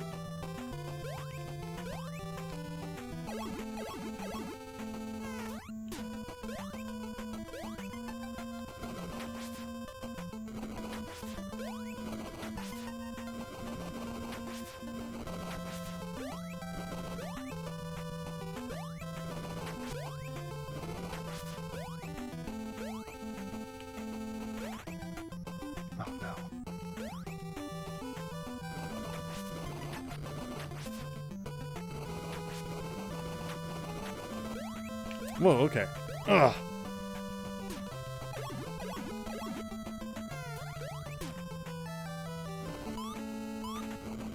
They put spikes above this guy just to, you know, they're just hoping that you make a mistake and have to replay it from the beginning. Evil level design. So the thing I'm getting from this is like, don't even worry about the fire at the top and just worry about the stuff at the bottom. Okay.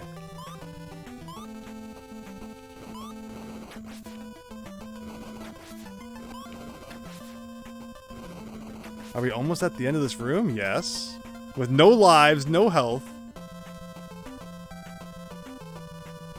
Okay, and we're still going. We got layer 2 ceiling it now. I don't know if I should switch back to being Nemo or if we want to be this guy still. I feel like shorter jumps would actually probably help. I might regret that. Also, we move faster as Nemo too. Please tell me this does not kill me. Okay. Is this gonna fall? No. I'm actually shocked. Oh, do I need a longer jump for this, or can we make it?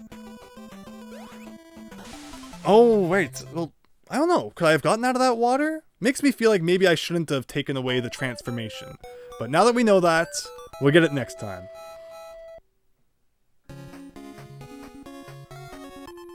Okay, continue.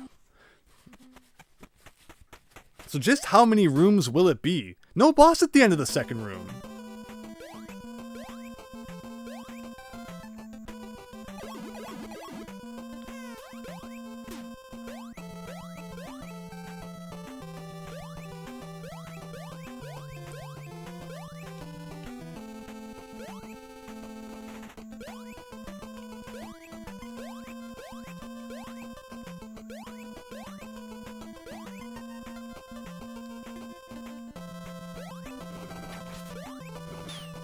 I don't know if you can fall into those gaps or not. Thankfully, we haven't found that out yet, but I'm always a little bit afraid when I jump over them.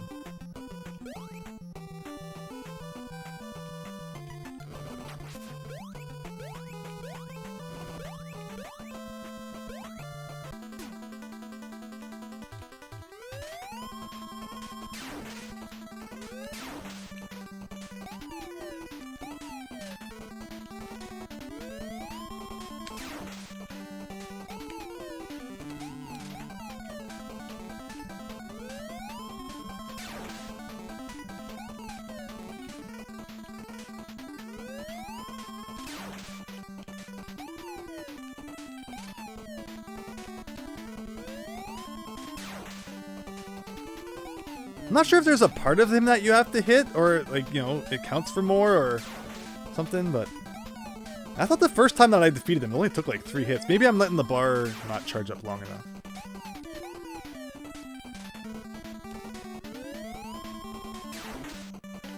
Maybe when his mouth is open, maybe it only counts then?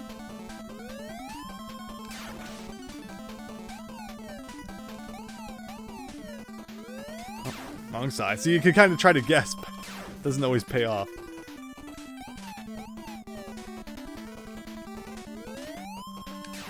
There you go.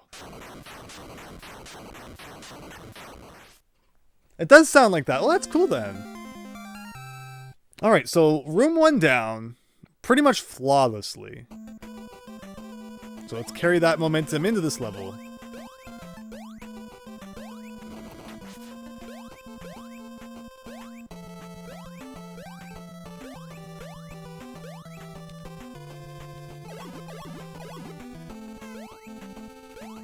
So see, I was right about it sounding like a Wily stage. I mean, Wily's Tower essentially is a big Wily stage.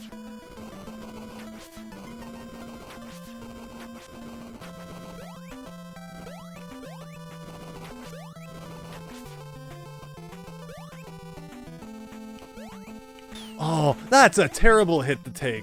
Why did they have to make that jump so precise?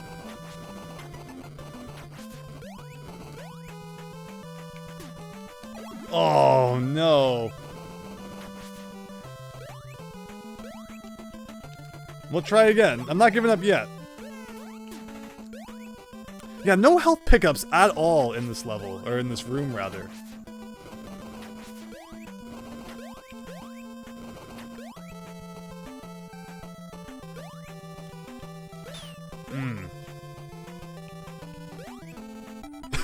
See how you try to make that jump, and it has to be really precise. Alright, we'll go back, full health. To the right, is there anything down here? There's a 1-up down here. Hey, you know, you win some, you lose some, I guess. I thought I had checked that corner, but then I realized, wait a minute, no I hadn't.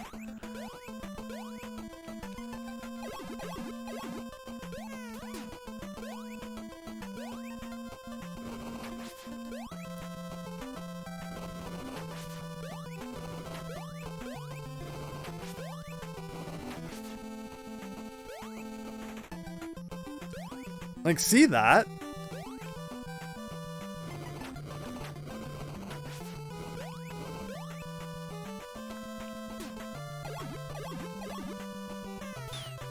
Well, it's not a hit that you want to take, but...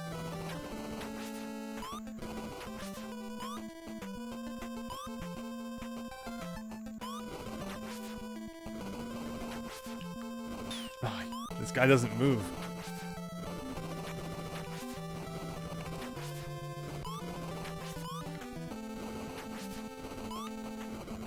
Come on, so close. So close to being done the room. Okay. Well, at least we're consistently getting back to this point now, so you can't complain too much. If I stand here, is that safe? No, it's not. I thought maybe that. No, it's only the lizard guy who has a shorter hitbox, I guess. Okay. Well, now we know. And there's no way to get any transformations here, so I guess there isn't a requirement that you're still the lizard. But if I fall into the water, what happens? This guy's like a boss bass, huh? Like, how do I get out now? Can I jump on that guy? Oh, how did I do that?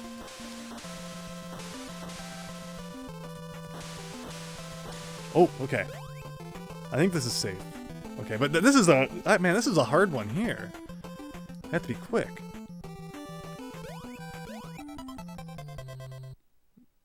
Did he jump higher than normal? If you do 2 consecutive jumps, does he jump higher? I don't know, maybe I'm just... you know, all these different transformations, I'm forgetting how high he can jump. That's weird. And I'm not sure what determines how high you jump out of the water, but...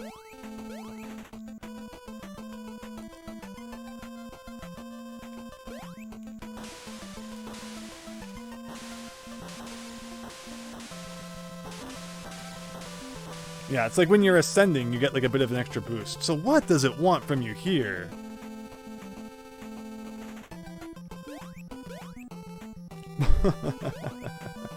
That's not great feeling. And hey, good old worker ant guy back again. I love it.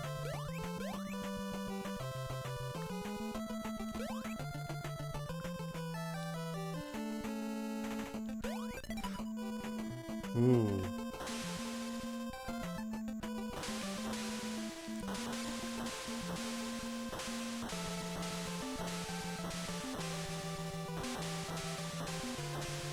I don't know why they had to make getting a high jump out of the water feel so awkward, but they did. Because why not?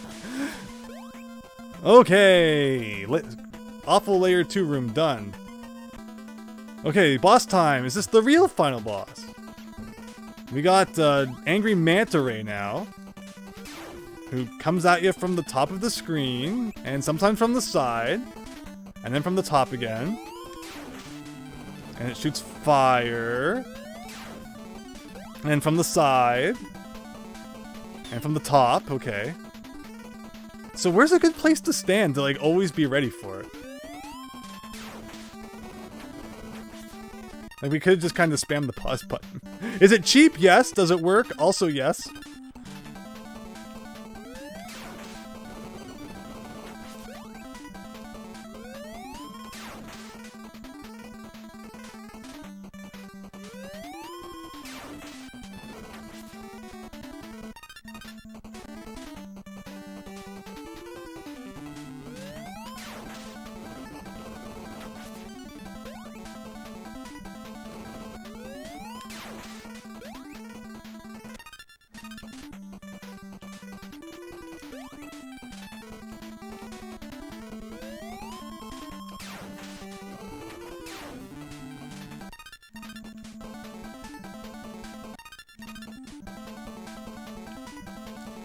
Ooh.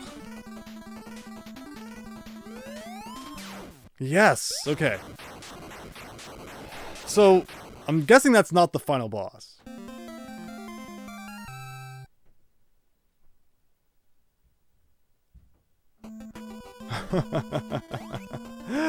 Wow, and if you game over, you have to redo all of this. Evil, evil, evil game. Oh. What a nightmare. Just like in National Geographic. Oh, you're headed off to sleep soon, Boomerang. Well, thank you so much for watching. Hope you have a great night. Oh, can we pull this off? Like, wow. What a rough final level. People weren't lying when they said that, you know, this game gets tough.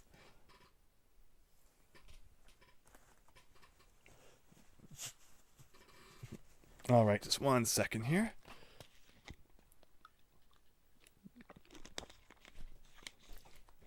Okay, so that's 2 bosses down. Again, rule of 3, I'm assuming that whatever we fight next has to be the final boss. I'm afraid to do anything.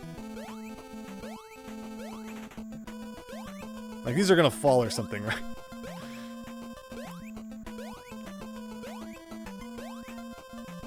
Like, did they forget to program in the enemies? I'm not gonna complain.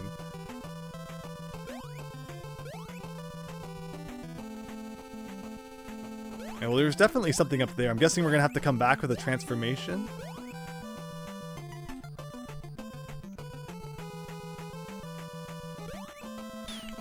Okay. Close.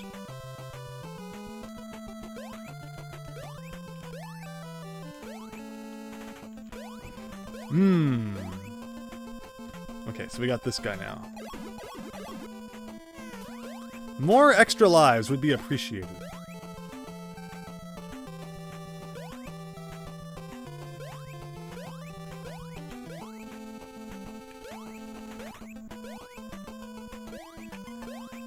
Can we go up there? It's so funny, is it looks like there's... Oh, whoa, we actually grabbed it. I don't know if you were supposed to or not, but we did it. Oh, and then we land on the guy. Again, the ability to jump just a little bit higher in this game would be amazing.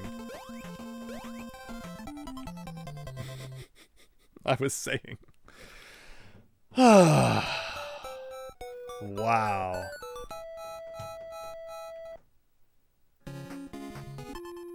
At least there's infinite continues. You gotta give it that.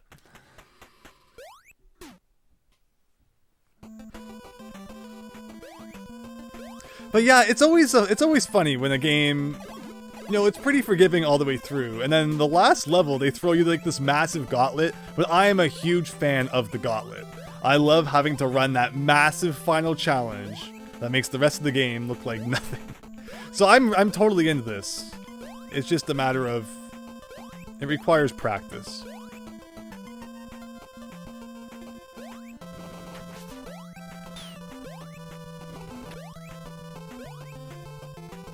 And I think the parts that we've beaten, we're doing pretty well. I'm a little bit scared to have to replay that layer 2 ceiling crush room. I feel like we got a little bit lucky at some parts there, but we'll see.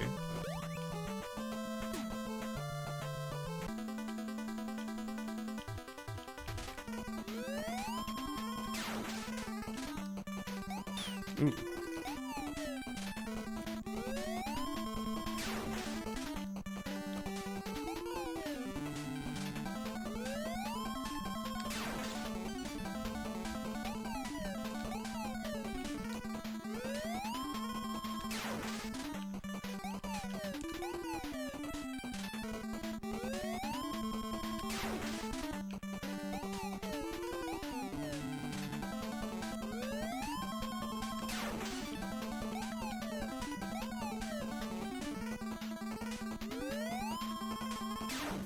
Oh, I think I only hit the little guy. I didn't even hit the boss with that shot. Yeah.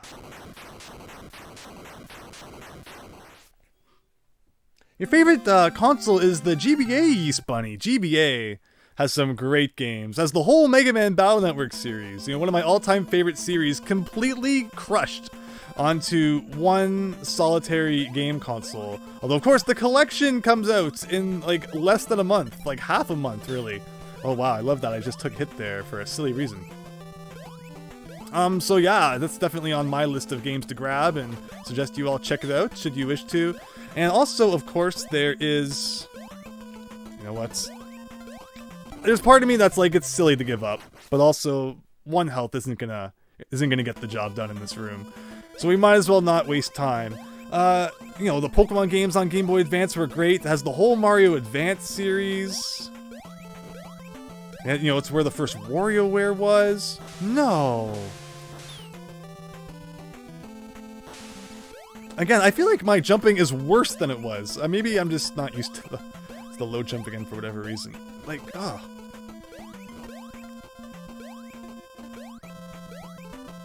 But yeah, Game Boy Advance. Always find myself going back to it as well. Nintendo DS is phenomenal. I always think back to just how much fun I had with the Nintendo DS. All the Ace Attorney games on there, the Professor Layton series, Mario 64 DS, New Super Mario Brothers, Pokemon Gen 4. Even got like Diddy Kong Racing on there. You know, Kyle Hyde, Hotel Dusk, Last Window.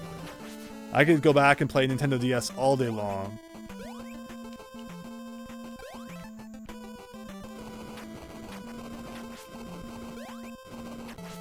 I wasn't gonna make that.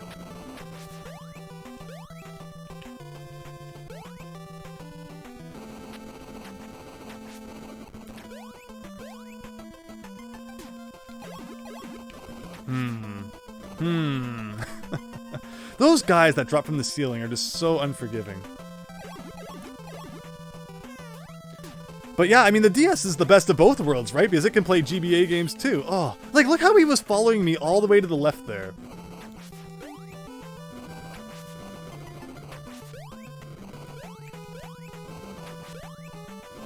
I wonder if you can cheese this. I really wonder. Imagine the time that would save. But no, it really looks like it was made so that you can't.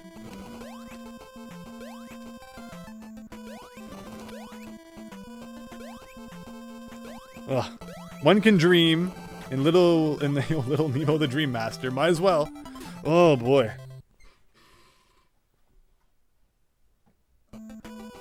Yeast Bunny, you joined into the Life Force stream seconds before I wrapped up, and you're kind of miffed about that. Really, Yeast Bunny? Oh, I'm so sorry. And the one up here doesn't respawn, right? I swear that we weren't all just sitting around waiting for you to join before we hit the end button on that. Yeah, it wasn't the longest stream, but I'm really happy that everyone seemed to enjoy that afternoon stream. Definitely try to do that more in the future. I know this is once again going back to, you know, the later streams. I said I was going to, you know, I was going to try an afternoon one again, but I figured Friday night people could hopefully, you know, make it. What time is it even anyway? I haven't looked in a while. Almost 11:30. Interesting.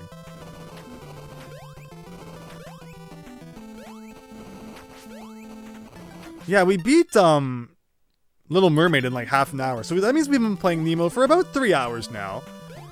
Which, yeah, it's amazing to see the contrast between the two games. It really was. Little Mermaid, I barely remember it happening. It's just kind of like, well, there it went.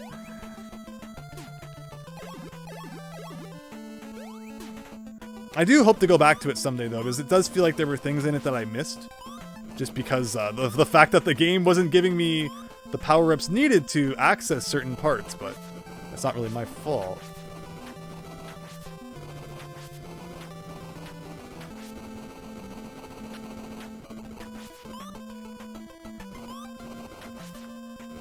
Okay. Alright, 2 lives to go, and we just beat this level, or this room, rather. Oh, yeah, Christian, yeah, sorry. I wish you would have been able to join that one, too.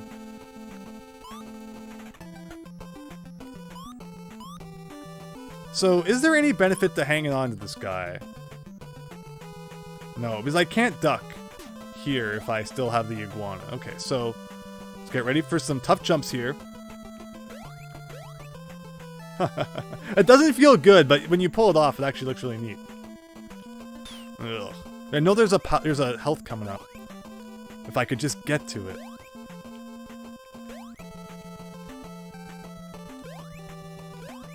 Yes.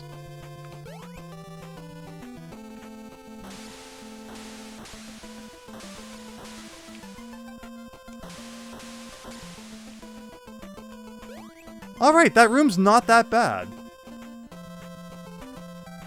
And that brings us back to here. Gotcha.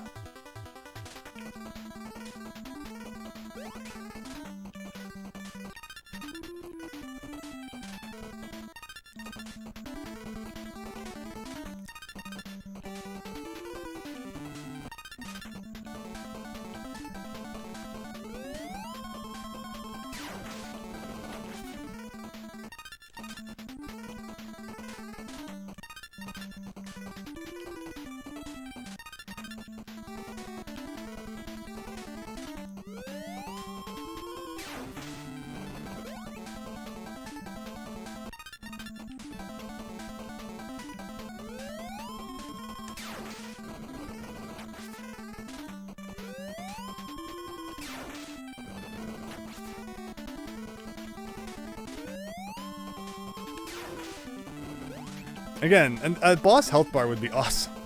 You just gotta have faith that what you're doing is working.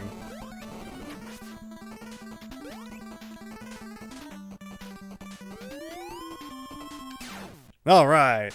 Okay, so we're pretty consistently making it back to this part at least.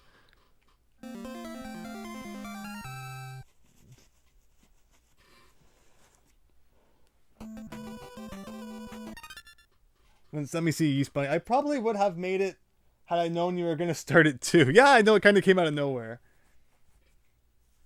Okie dokie. So what do we got going on? So I made a really silly jump at the beginning of this room last time. Oh. Because there's a weird moment when you jump, I realize now. And when you land, he stops moving for a second. He like lands and then he starts moving again, and that's what threw off my jump last time.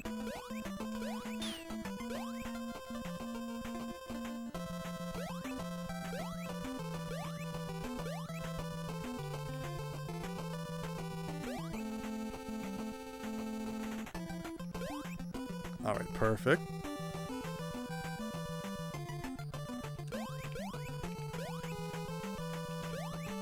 Again, I don't know if you can fall down those tiny crevices or not. Thankfully, we've never found out, but if you could just walk over them, it would make that part way easier. I think with this guy you can just walk over them, but... So, I jumped up to this ledge last time, and I don't know if I was supposed to be able to do that. It feels like I'm kind of skipping something, but we're gonna see what we can do with that. Oh. Okay, B-Man, yes, please. So I guess you're supposed to come up here then. There was that one secret in that one level where like you pressed into a wall and there was a secret area. I'd love to see something like that again.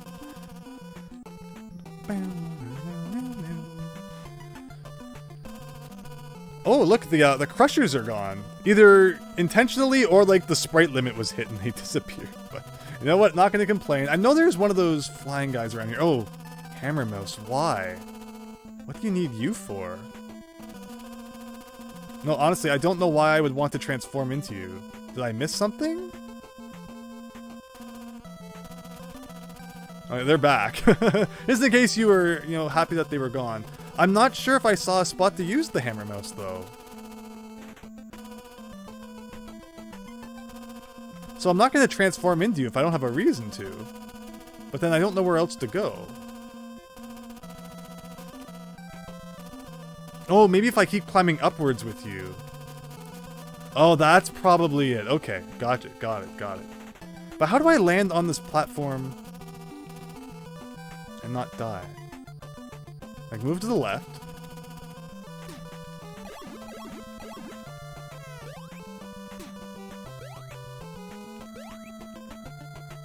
Please don't let anything drop on me, please. Okay. Of course, we're not done yet.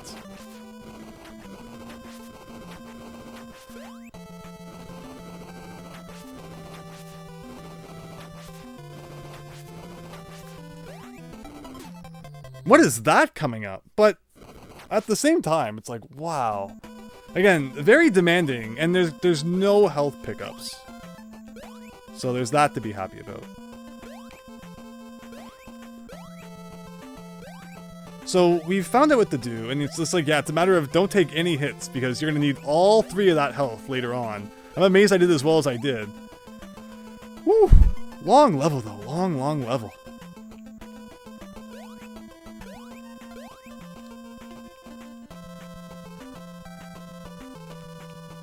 Oh my goodness.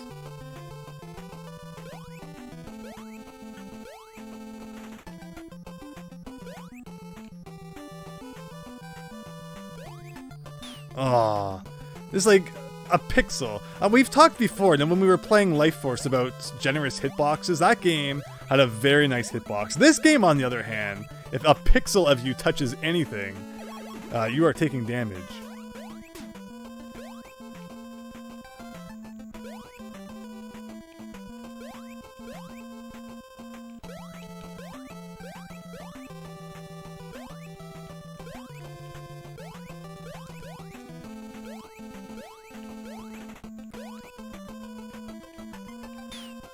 Wonderful.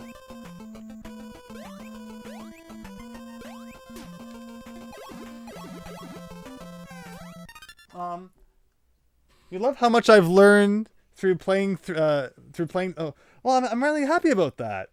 Yeah, it's been a really fun experience, and I love learning all there is to learn about new games. I appreciate that everyone's patient while I do that. I know watching someone fumble about learning how to play a game isn't always the most exciting thing to do. And I prepare as much as I can through things like reading the instruction manual, but there's always that bit that you just can't quite grasp until you've played it yourself. So yeah, thank you all for listening and hanging in there. I hope we can get a win in the next short bit here. We're just figuring out this room right now. And yeah, a health pickup would be nice. You can't help but feel like you're missing one somewhere, but I don't know where I would look. And this is a really tough part up here. Doing this with 1 health, I don't know.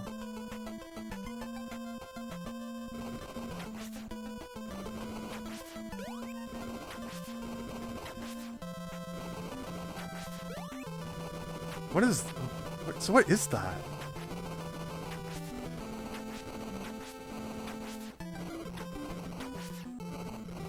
So these things aren't timed the same, it looks like. Like, what's a good timing?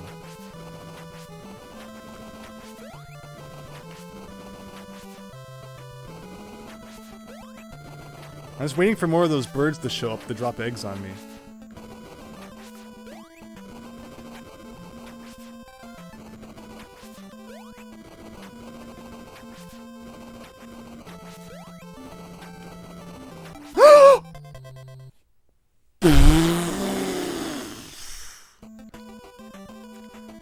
I gotta look at this. Oh, darn. My stream's actually pretty up to date. I was hoping to see the replay of that. Ugh.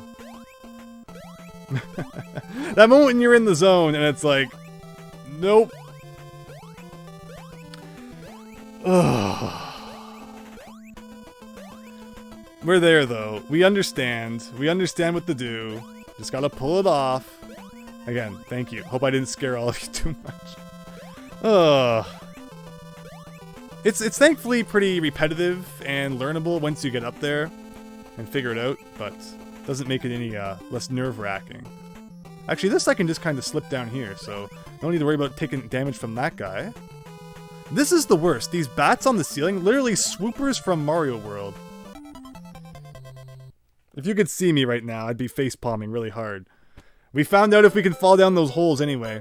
We'll get back there with a full set of lives, and hopefully this is our last run-through. Andrew has truly become the Dream Master. I can't believe we were that close to whatever the end of that room was. And I botched it so hard, but then maybe there is a part of me that can believe it. Ugh. It's okay, here goes my flawless, speedrun-worthy playthrough of level 8.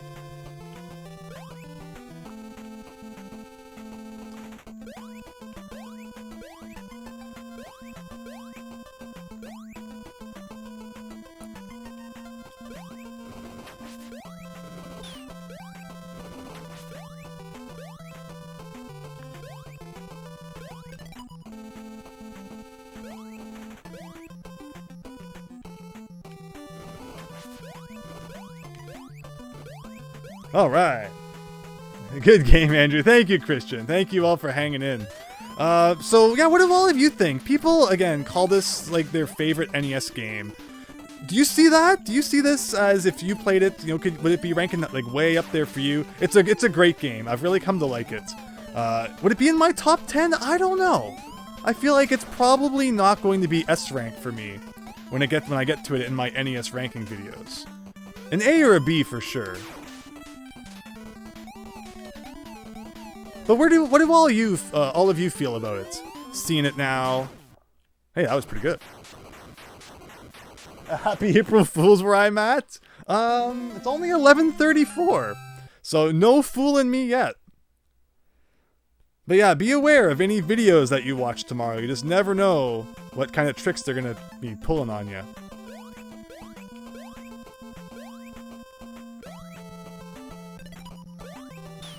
No, come on. Get away. Shoo. Shoo. Shoo. Thank you. This is where you need the Famicom microphone. You know, yell into that. Get them to leave the room. And of course, there is the enemy like that in the Japanese Legend of Zelda where you scream into the microphone.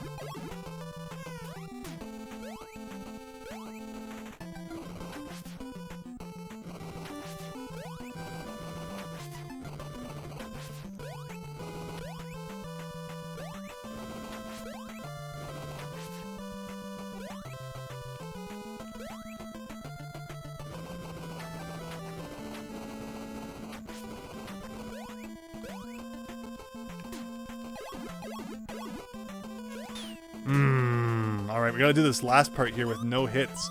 It's near impossible. We might have done it last time, though. Like, you're so slow.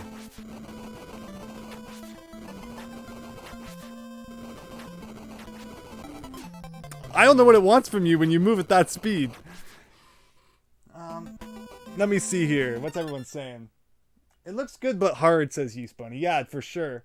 Only 30 minutes away from April Fool's Day, Tuxedo Worth. Yeah, we're in the same time zone then. Linus Tech Tips makes some of the best April Fool's video. Nice.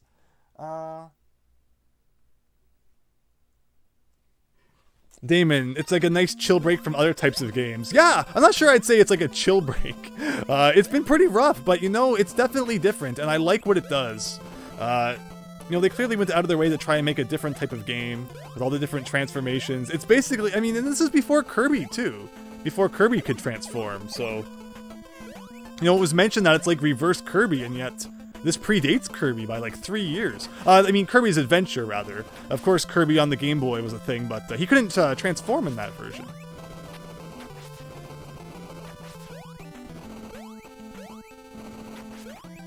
It's always funny to think that Kirby started on the Game Boy and then had an NES entry, where we often think about series going the other way.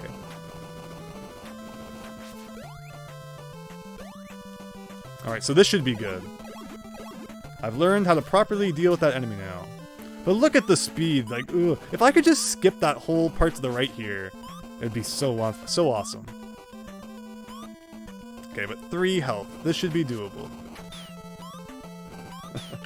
There you go, there you go. Oh, this is painful. There you go, there you go. What am I seeing here? Those dandelion guys are the worst. They really are. It's based on a cartoon strip from the 30s. Yeah, like I said, I always try to get a kind of a background on the games before I play them. This one, unfortunately, I didn't. But Cliffhanger, for example, I watched the Sylvester Stallone movie.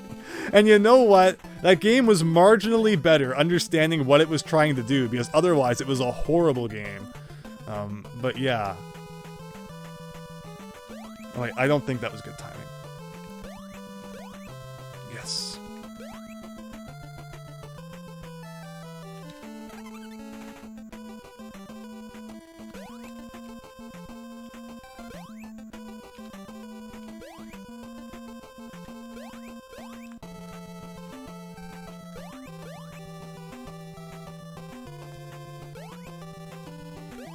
Yes.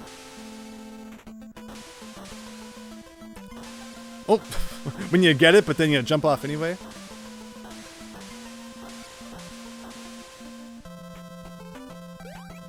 Okie dokie. Demolition Man. Unfortunately, again though, no Demolition Man NES game.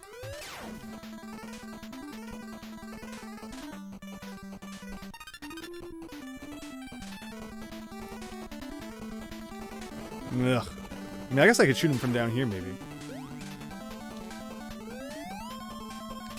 Oh, when you try to let the beam charge up as much as possible, then you don't hit him at all.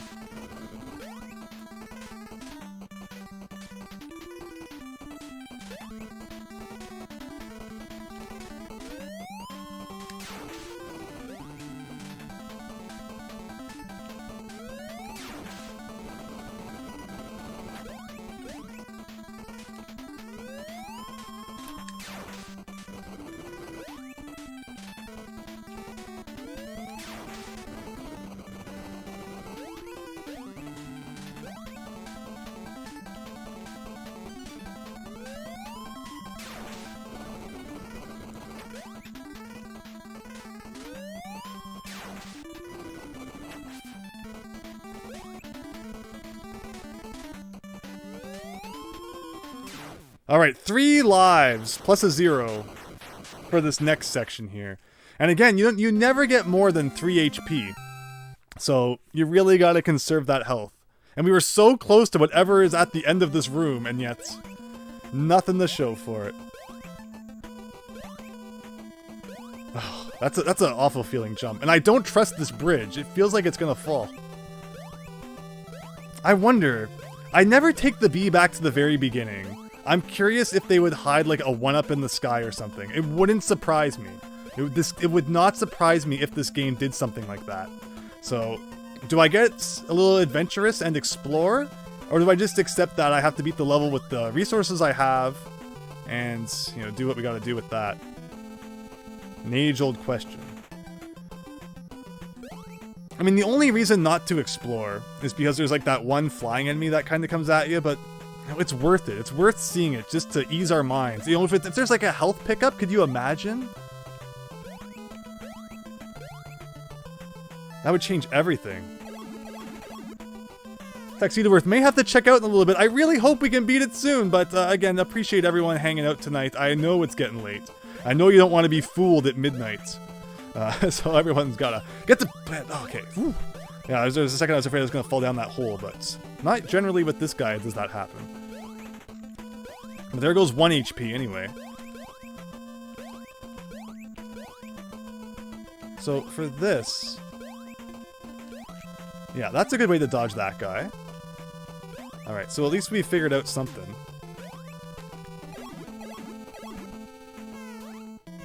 Let me see here. Little Nemo predates the 1930s. Yeah, at the beginning it says 1905, which is weird because it's like, what? This game was made in 1905? But no, it's just leading up to the cutscene, of course. If you remember correctly, there's a game on the NES that AVGN did a video of that required usage of a time-sensitive phone hotline to beat. Yeah, you're thinking of Who Framed Roger Rabbit, where there's a phone number given to it in the game that you're actually supposed to call. But yeah, there's questionable things at the end of that line at this point. Wow, I really like that those crushers disappear, except for that one apparently. Okay. So, you know, I'm going to be a little bit adventurous. Like I said, I know a guy's going to show up here.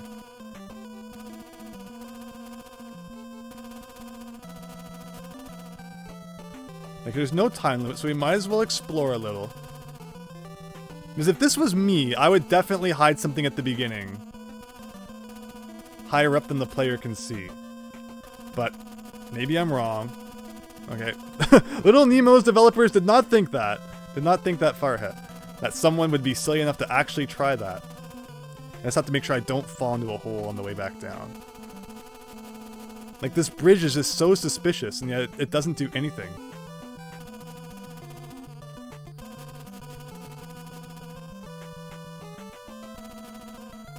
Thank you all for bearing with me while we do silly shenanigans. I know there's an enemy appearing here. That's the only reason I was afraid to go back. I really don't want to take a dumb hit from, like, this guy. Okay, thank you. Alright, well, anyway, we have 2 HP going into this final section here. More than we've ever had before.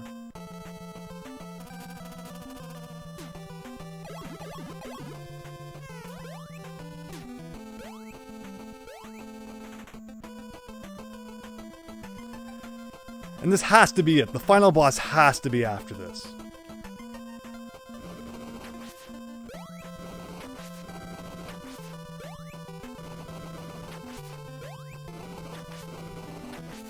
I've noticed that the first time the fire shoots, it's really well timed.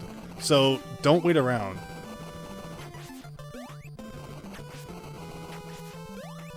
Nice. End level, please, end! No, like I said, I love a long level to end the game. But Hammer Mouse is not who we really want for this. I'll take a 1-up in a health though, please.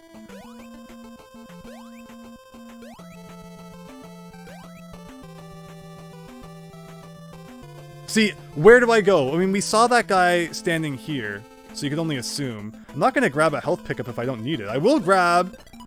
Okay, so I get the feeling that we're really coming up on the end game here, and it's sending the message that, okay, you're given enough lives, you better not game over at this point, and have to replay all of that again. So, if that's the case, I didn't really have any chance but to touch that. Can I go to the left? Where do I go?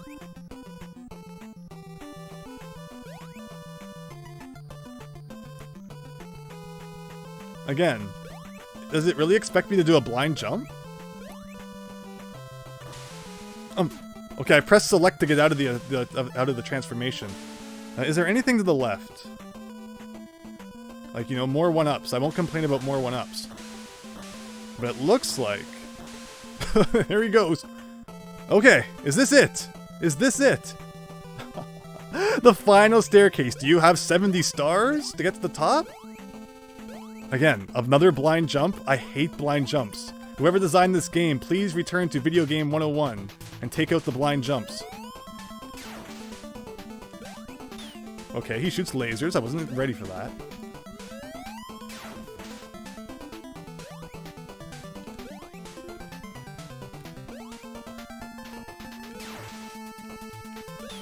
Okay, how do you dodge the lasers? Nope. Well, or, I mean, you could just jump immediately into the laser. That's an option. Final stages are usually the longest stages. It's funny. It's true in some cases. What game did I just beat that had the most disappointing final stage? Oh, Lethal Weapon had a really disappointing final stage. I didn't even realize it was the final stage. It felt just as easy as every other stage. And the boss was like nothing. And then that was the end. I was like, oh. Okay, just gotta get a little bit used to it. We got the lives to figure it out, but don't get too comfortable. That's never good either. This Metroid thing I don't like.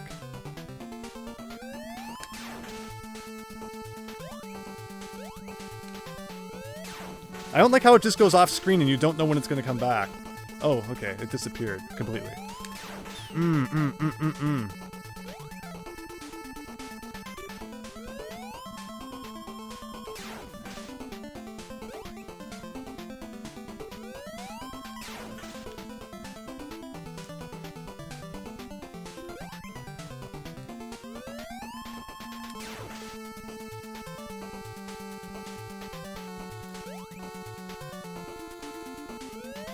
Oh god, I came back from the bottom again. See what I mean?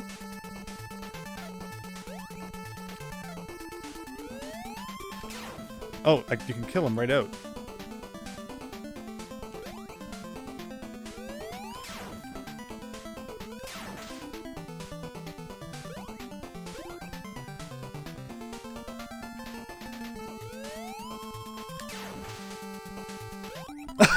I was put into an unwinnable situation with the blob right above me.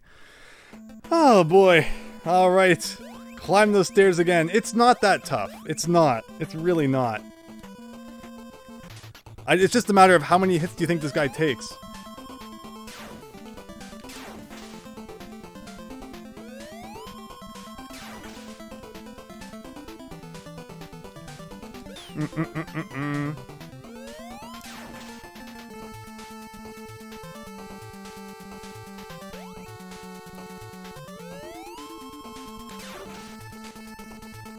Okay, so you can just whack the red blob. I didn't know if you had to shoot it or not, so that's really useful knowledge.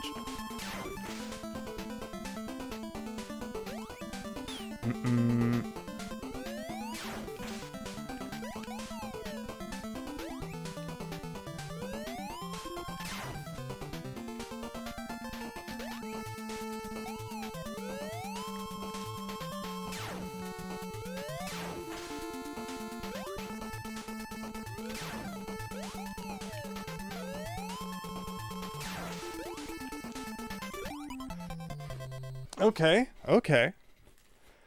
Just balancing the red blob with the lasers. No biggie. No biggie.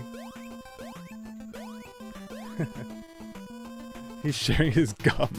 Exactly, right? Well, the red guy spawned really quickly that time. Okay.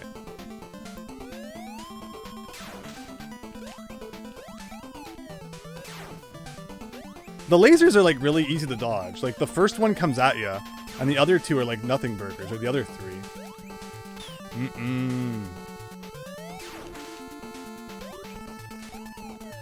It's funny, like this is like the easiest boss pattern ever. And I'm kind of embarrassed that I'm taking so many hits from it because like it's literally like some easy to dodge lasers and then a blob that chases you. It's not that big of a deal.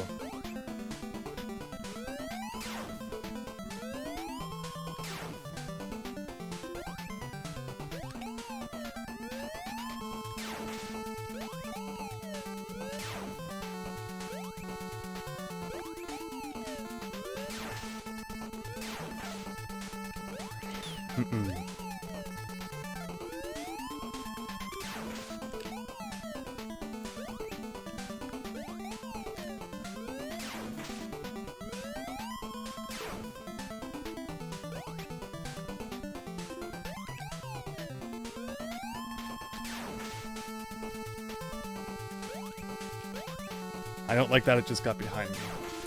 Okay.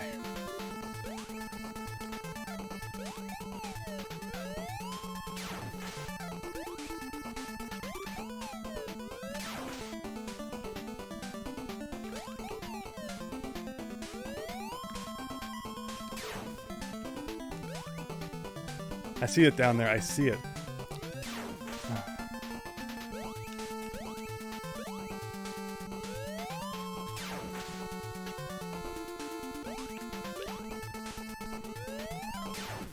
Yo! Is that it? Is that it? I would not be surprised if there's a second stage. But, I mean, that's like 3 bosses now. I think that's it. Yeah, we did it! Unless this is like the true final boss. Thank you, everybody. Thank you. Thank you.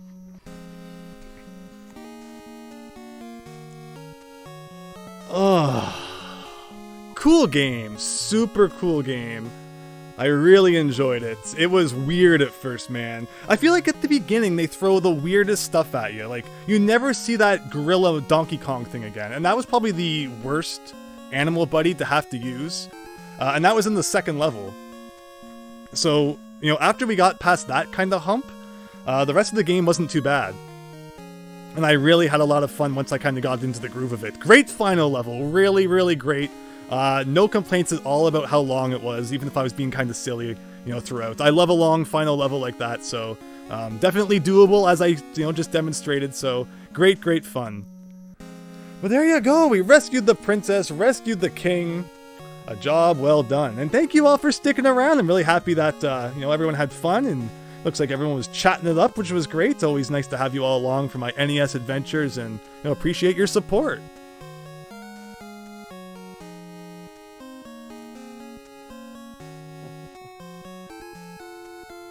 Which will I prefer, Ape or Mouse Damon? I got the hang of Hammer Mouse by the end. The gorilla's hitbox is like so massive, and his punching attack isn't very good, so if I had to choose, it would definitely be the mouse, but if I can choose anything, it'd be the bee. The bee was the best transformation for sure. And yeah, a great game. I can understand why people like it so much. And yeah, I had a lot of fun ultimately. Finally happy I could, you know, say I beat this one after hearing so much about it for so long. So many people liking it. I can see why. See you soon. Bye, Camille.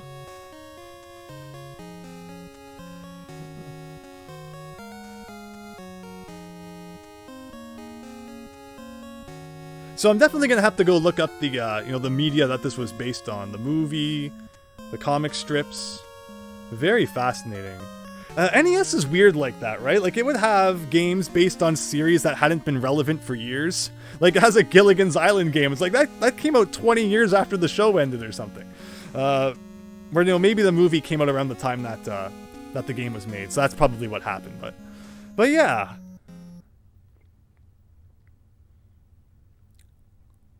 Rise and shine. It's a brand new day. Beautiful day. Oh, darn it. That's so close.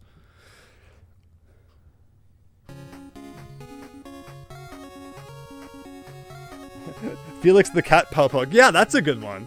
There you go. The staff roll. So great game. You know, Capcom. You know, it's not surprising whenever you play a good game. But then game designer Mickey. So this was back when they didn't put their real names in the credits. I forget what the reason for that was. There was a reason for it. Something about, like, you know, that way they couldn't run off to another company or something. I don't remember exactly why Capcom had that policy. You'll see the same thing when you beat, like, Mega Man 2. It's like, you know, Yuki-chan's Puppa and stuff. It's not their real names.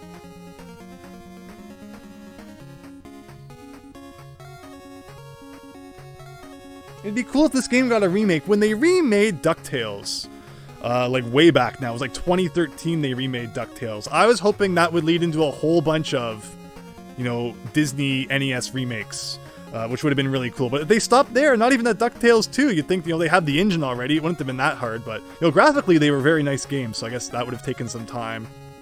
Hopefully everyone grabs DuckTales from whatever stores they can still get them from, because unfortunately, you know, I don't even think it's on Steam anymore. So it was on the Wii U eShop. I think it was the top-selling game on the Wii U eShop before it closed down. It's because people know there's no way to play it unless you get the physical, which I don't think is all that expensive yet. But I would see that as a game that's going to go up in the future. But regardless, I agree. More remakes of NES Capcom games would have been cool.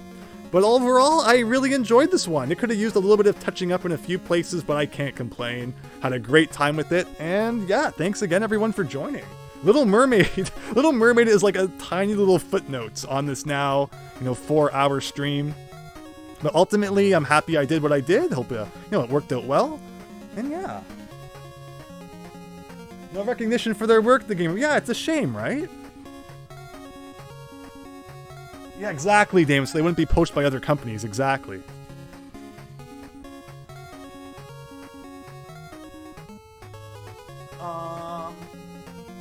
Yeah, again, the music, the game had great music all the way through. Visually, it was very nice. Gameplay, there were some questionable moments, like with the gorilla transformation and stuff, but we worked it out, we figured it out, and ultimately had a great time. So I won't keep you too much later. Look at this as the clock almost right on midnight. I hope you all have a great April Fool's Day. Keep your eyes peeled. You know, don't take anything too seriously. They always say that April Fool's is only in the morning, which seems like the dumbest thing. If it's April Fool's Day, it should technically last like the whole day, but we'll see. Again, everyone, thank you. If you like the sort of thing, if you've just found my channel, maybe you've never heard of me before, I play lots of retro NES games all the way through, trying to beat the whole set. Check my live streams, you'll find other tough games that I've beaten, and please consider liking and subscribing. It really helps me out a lot. But again, have a great night, have a great weekend, have a great April Fool's Day. I'll see you all again soon, so thanks and take care. Thanks, Christian. Thanks, Yeast Bunny, Tuxedo Worth, The Game Room, Damon, Pal Puck, Yeast Bunny, everyone. Have a great night.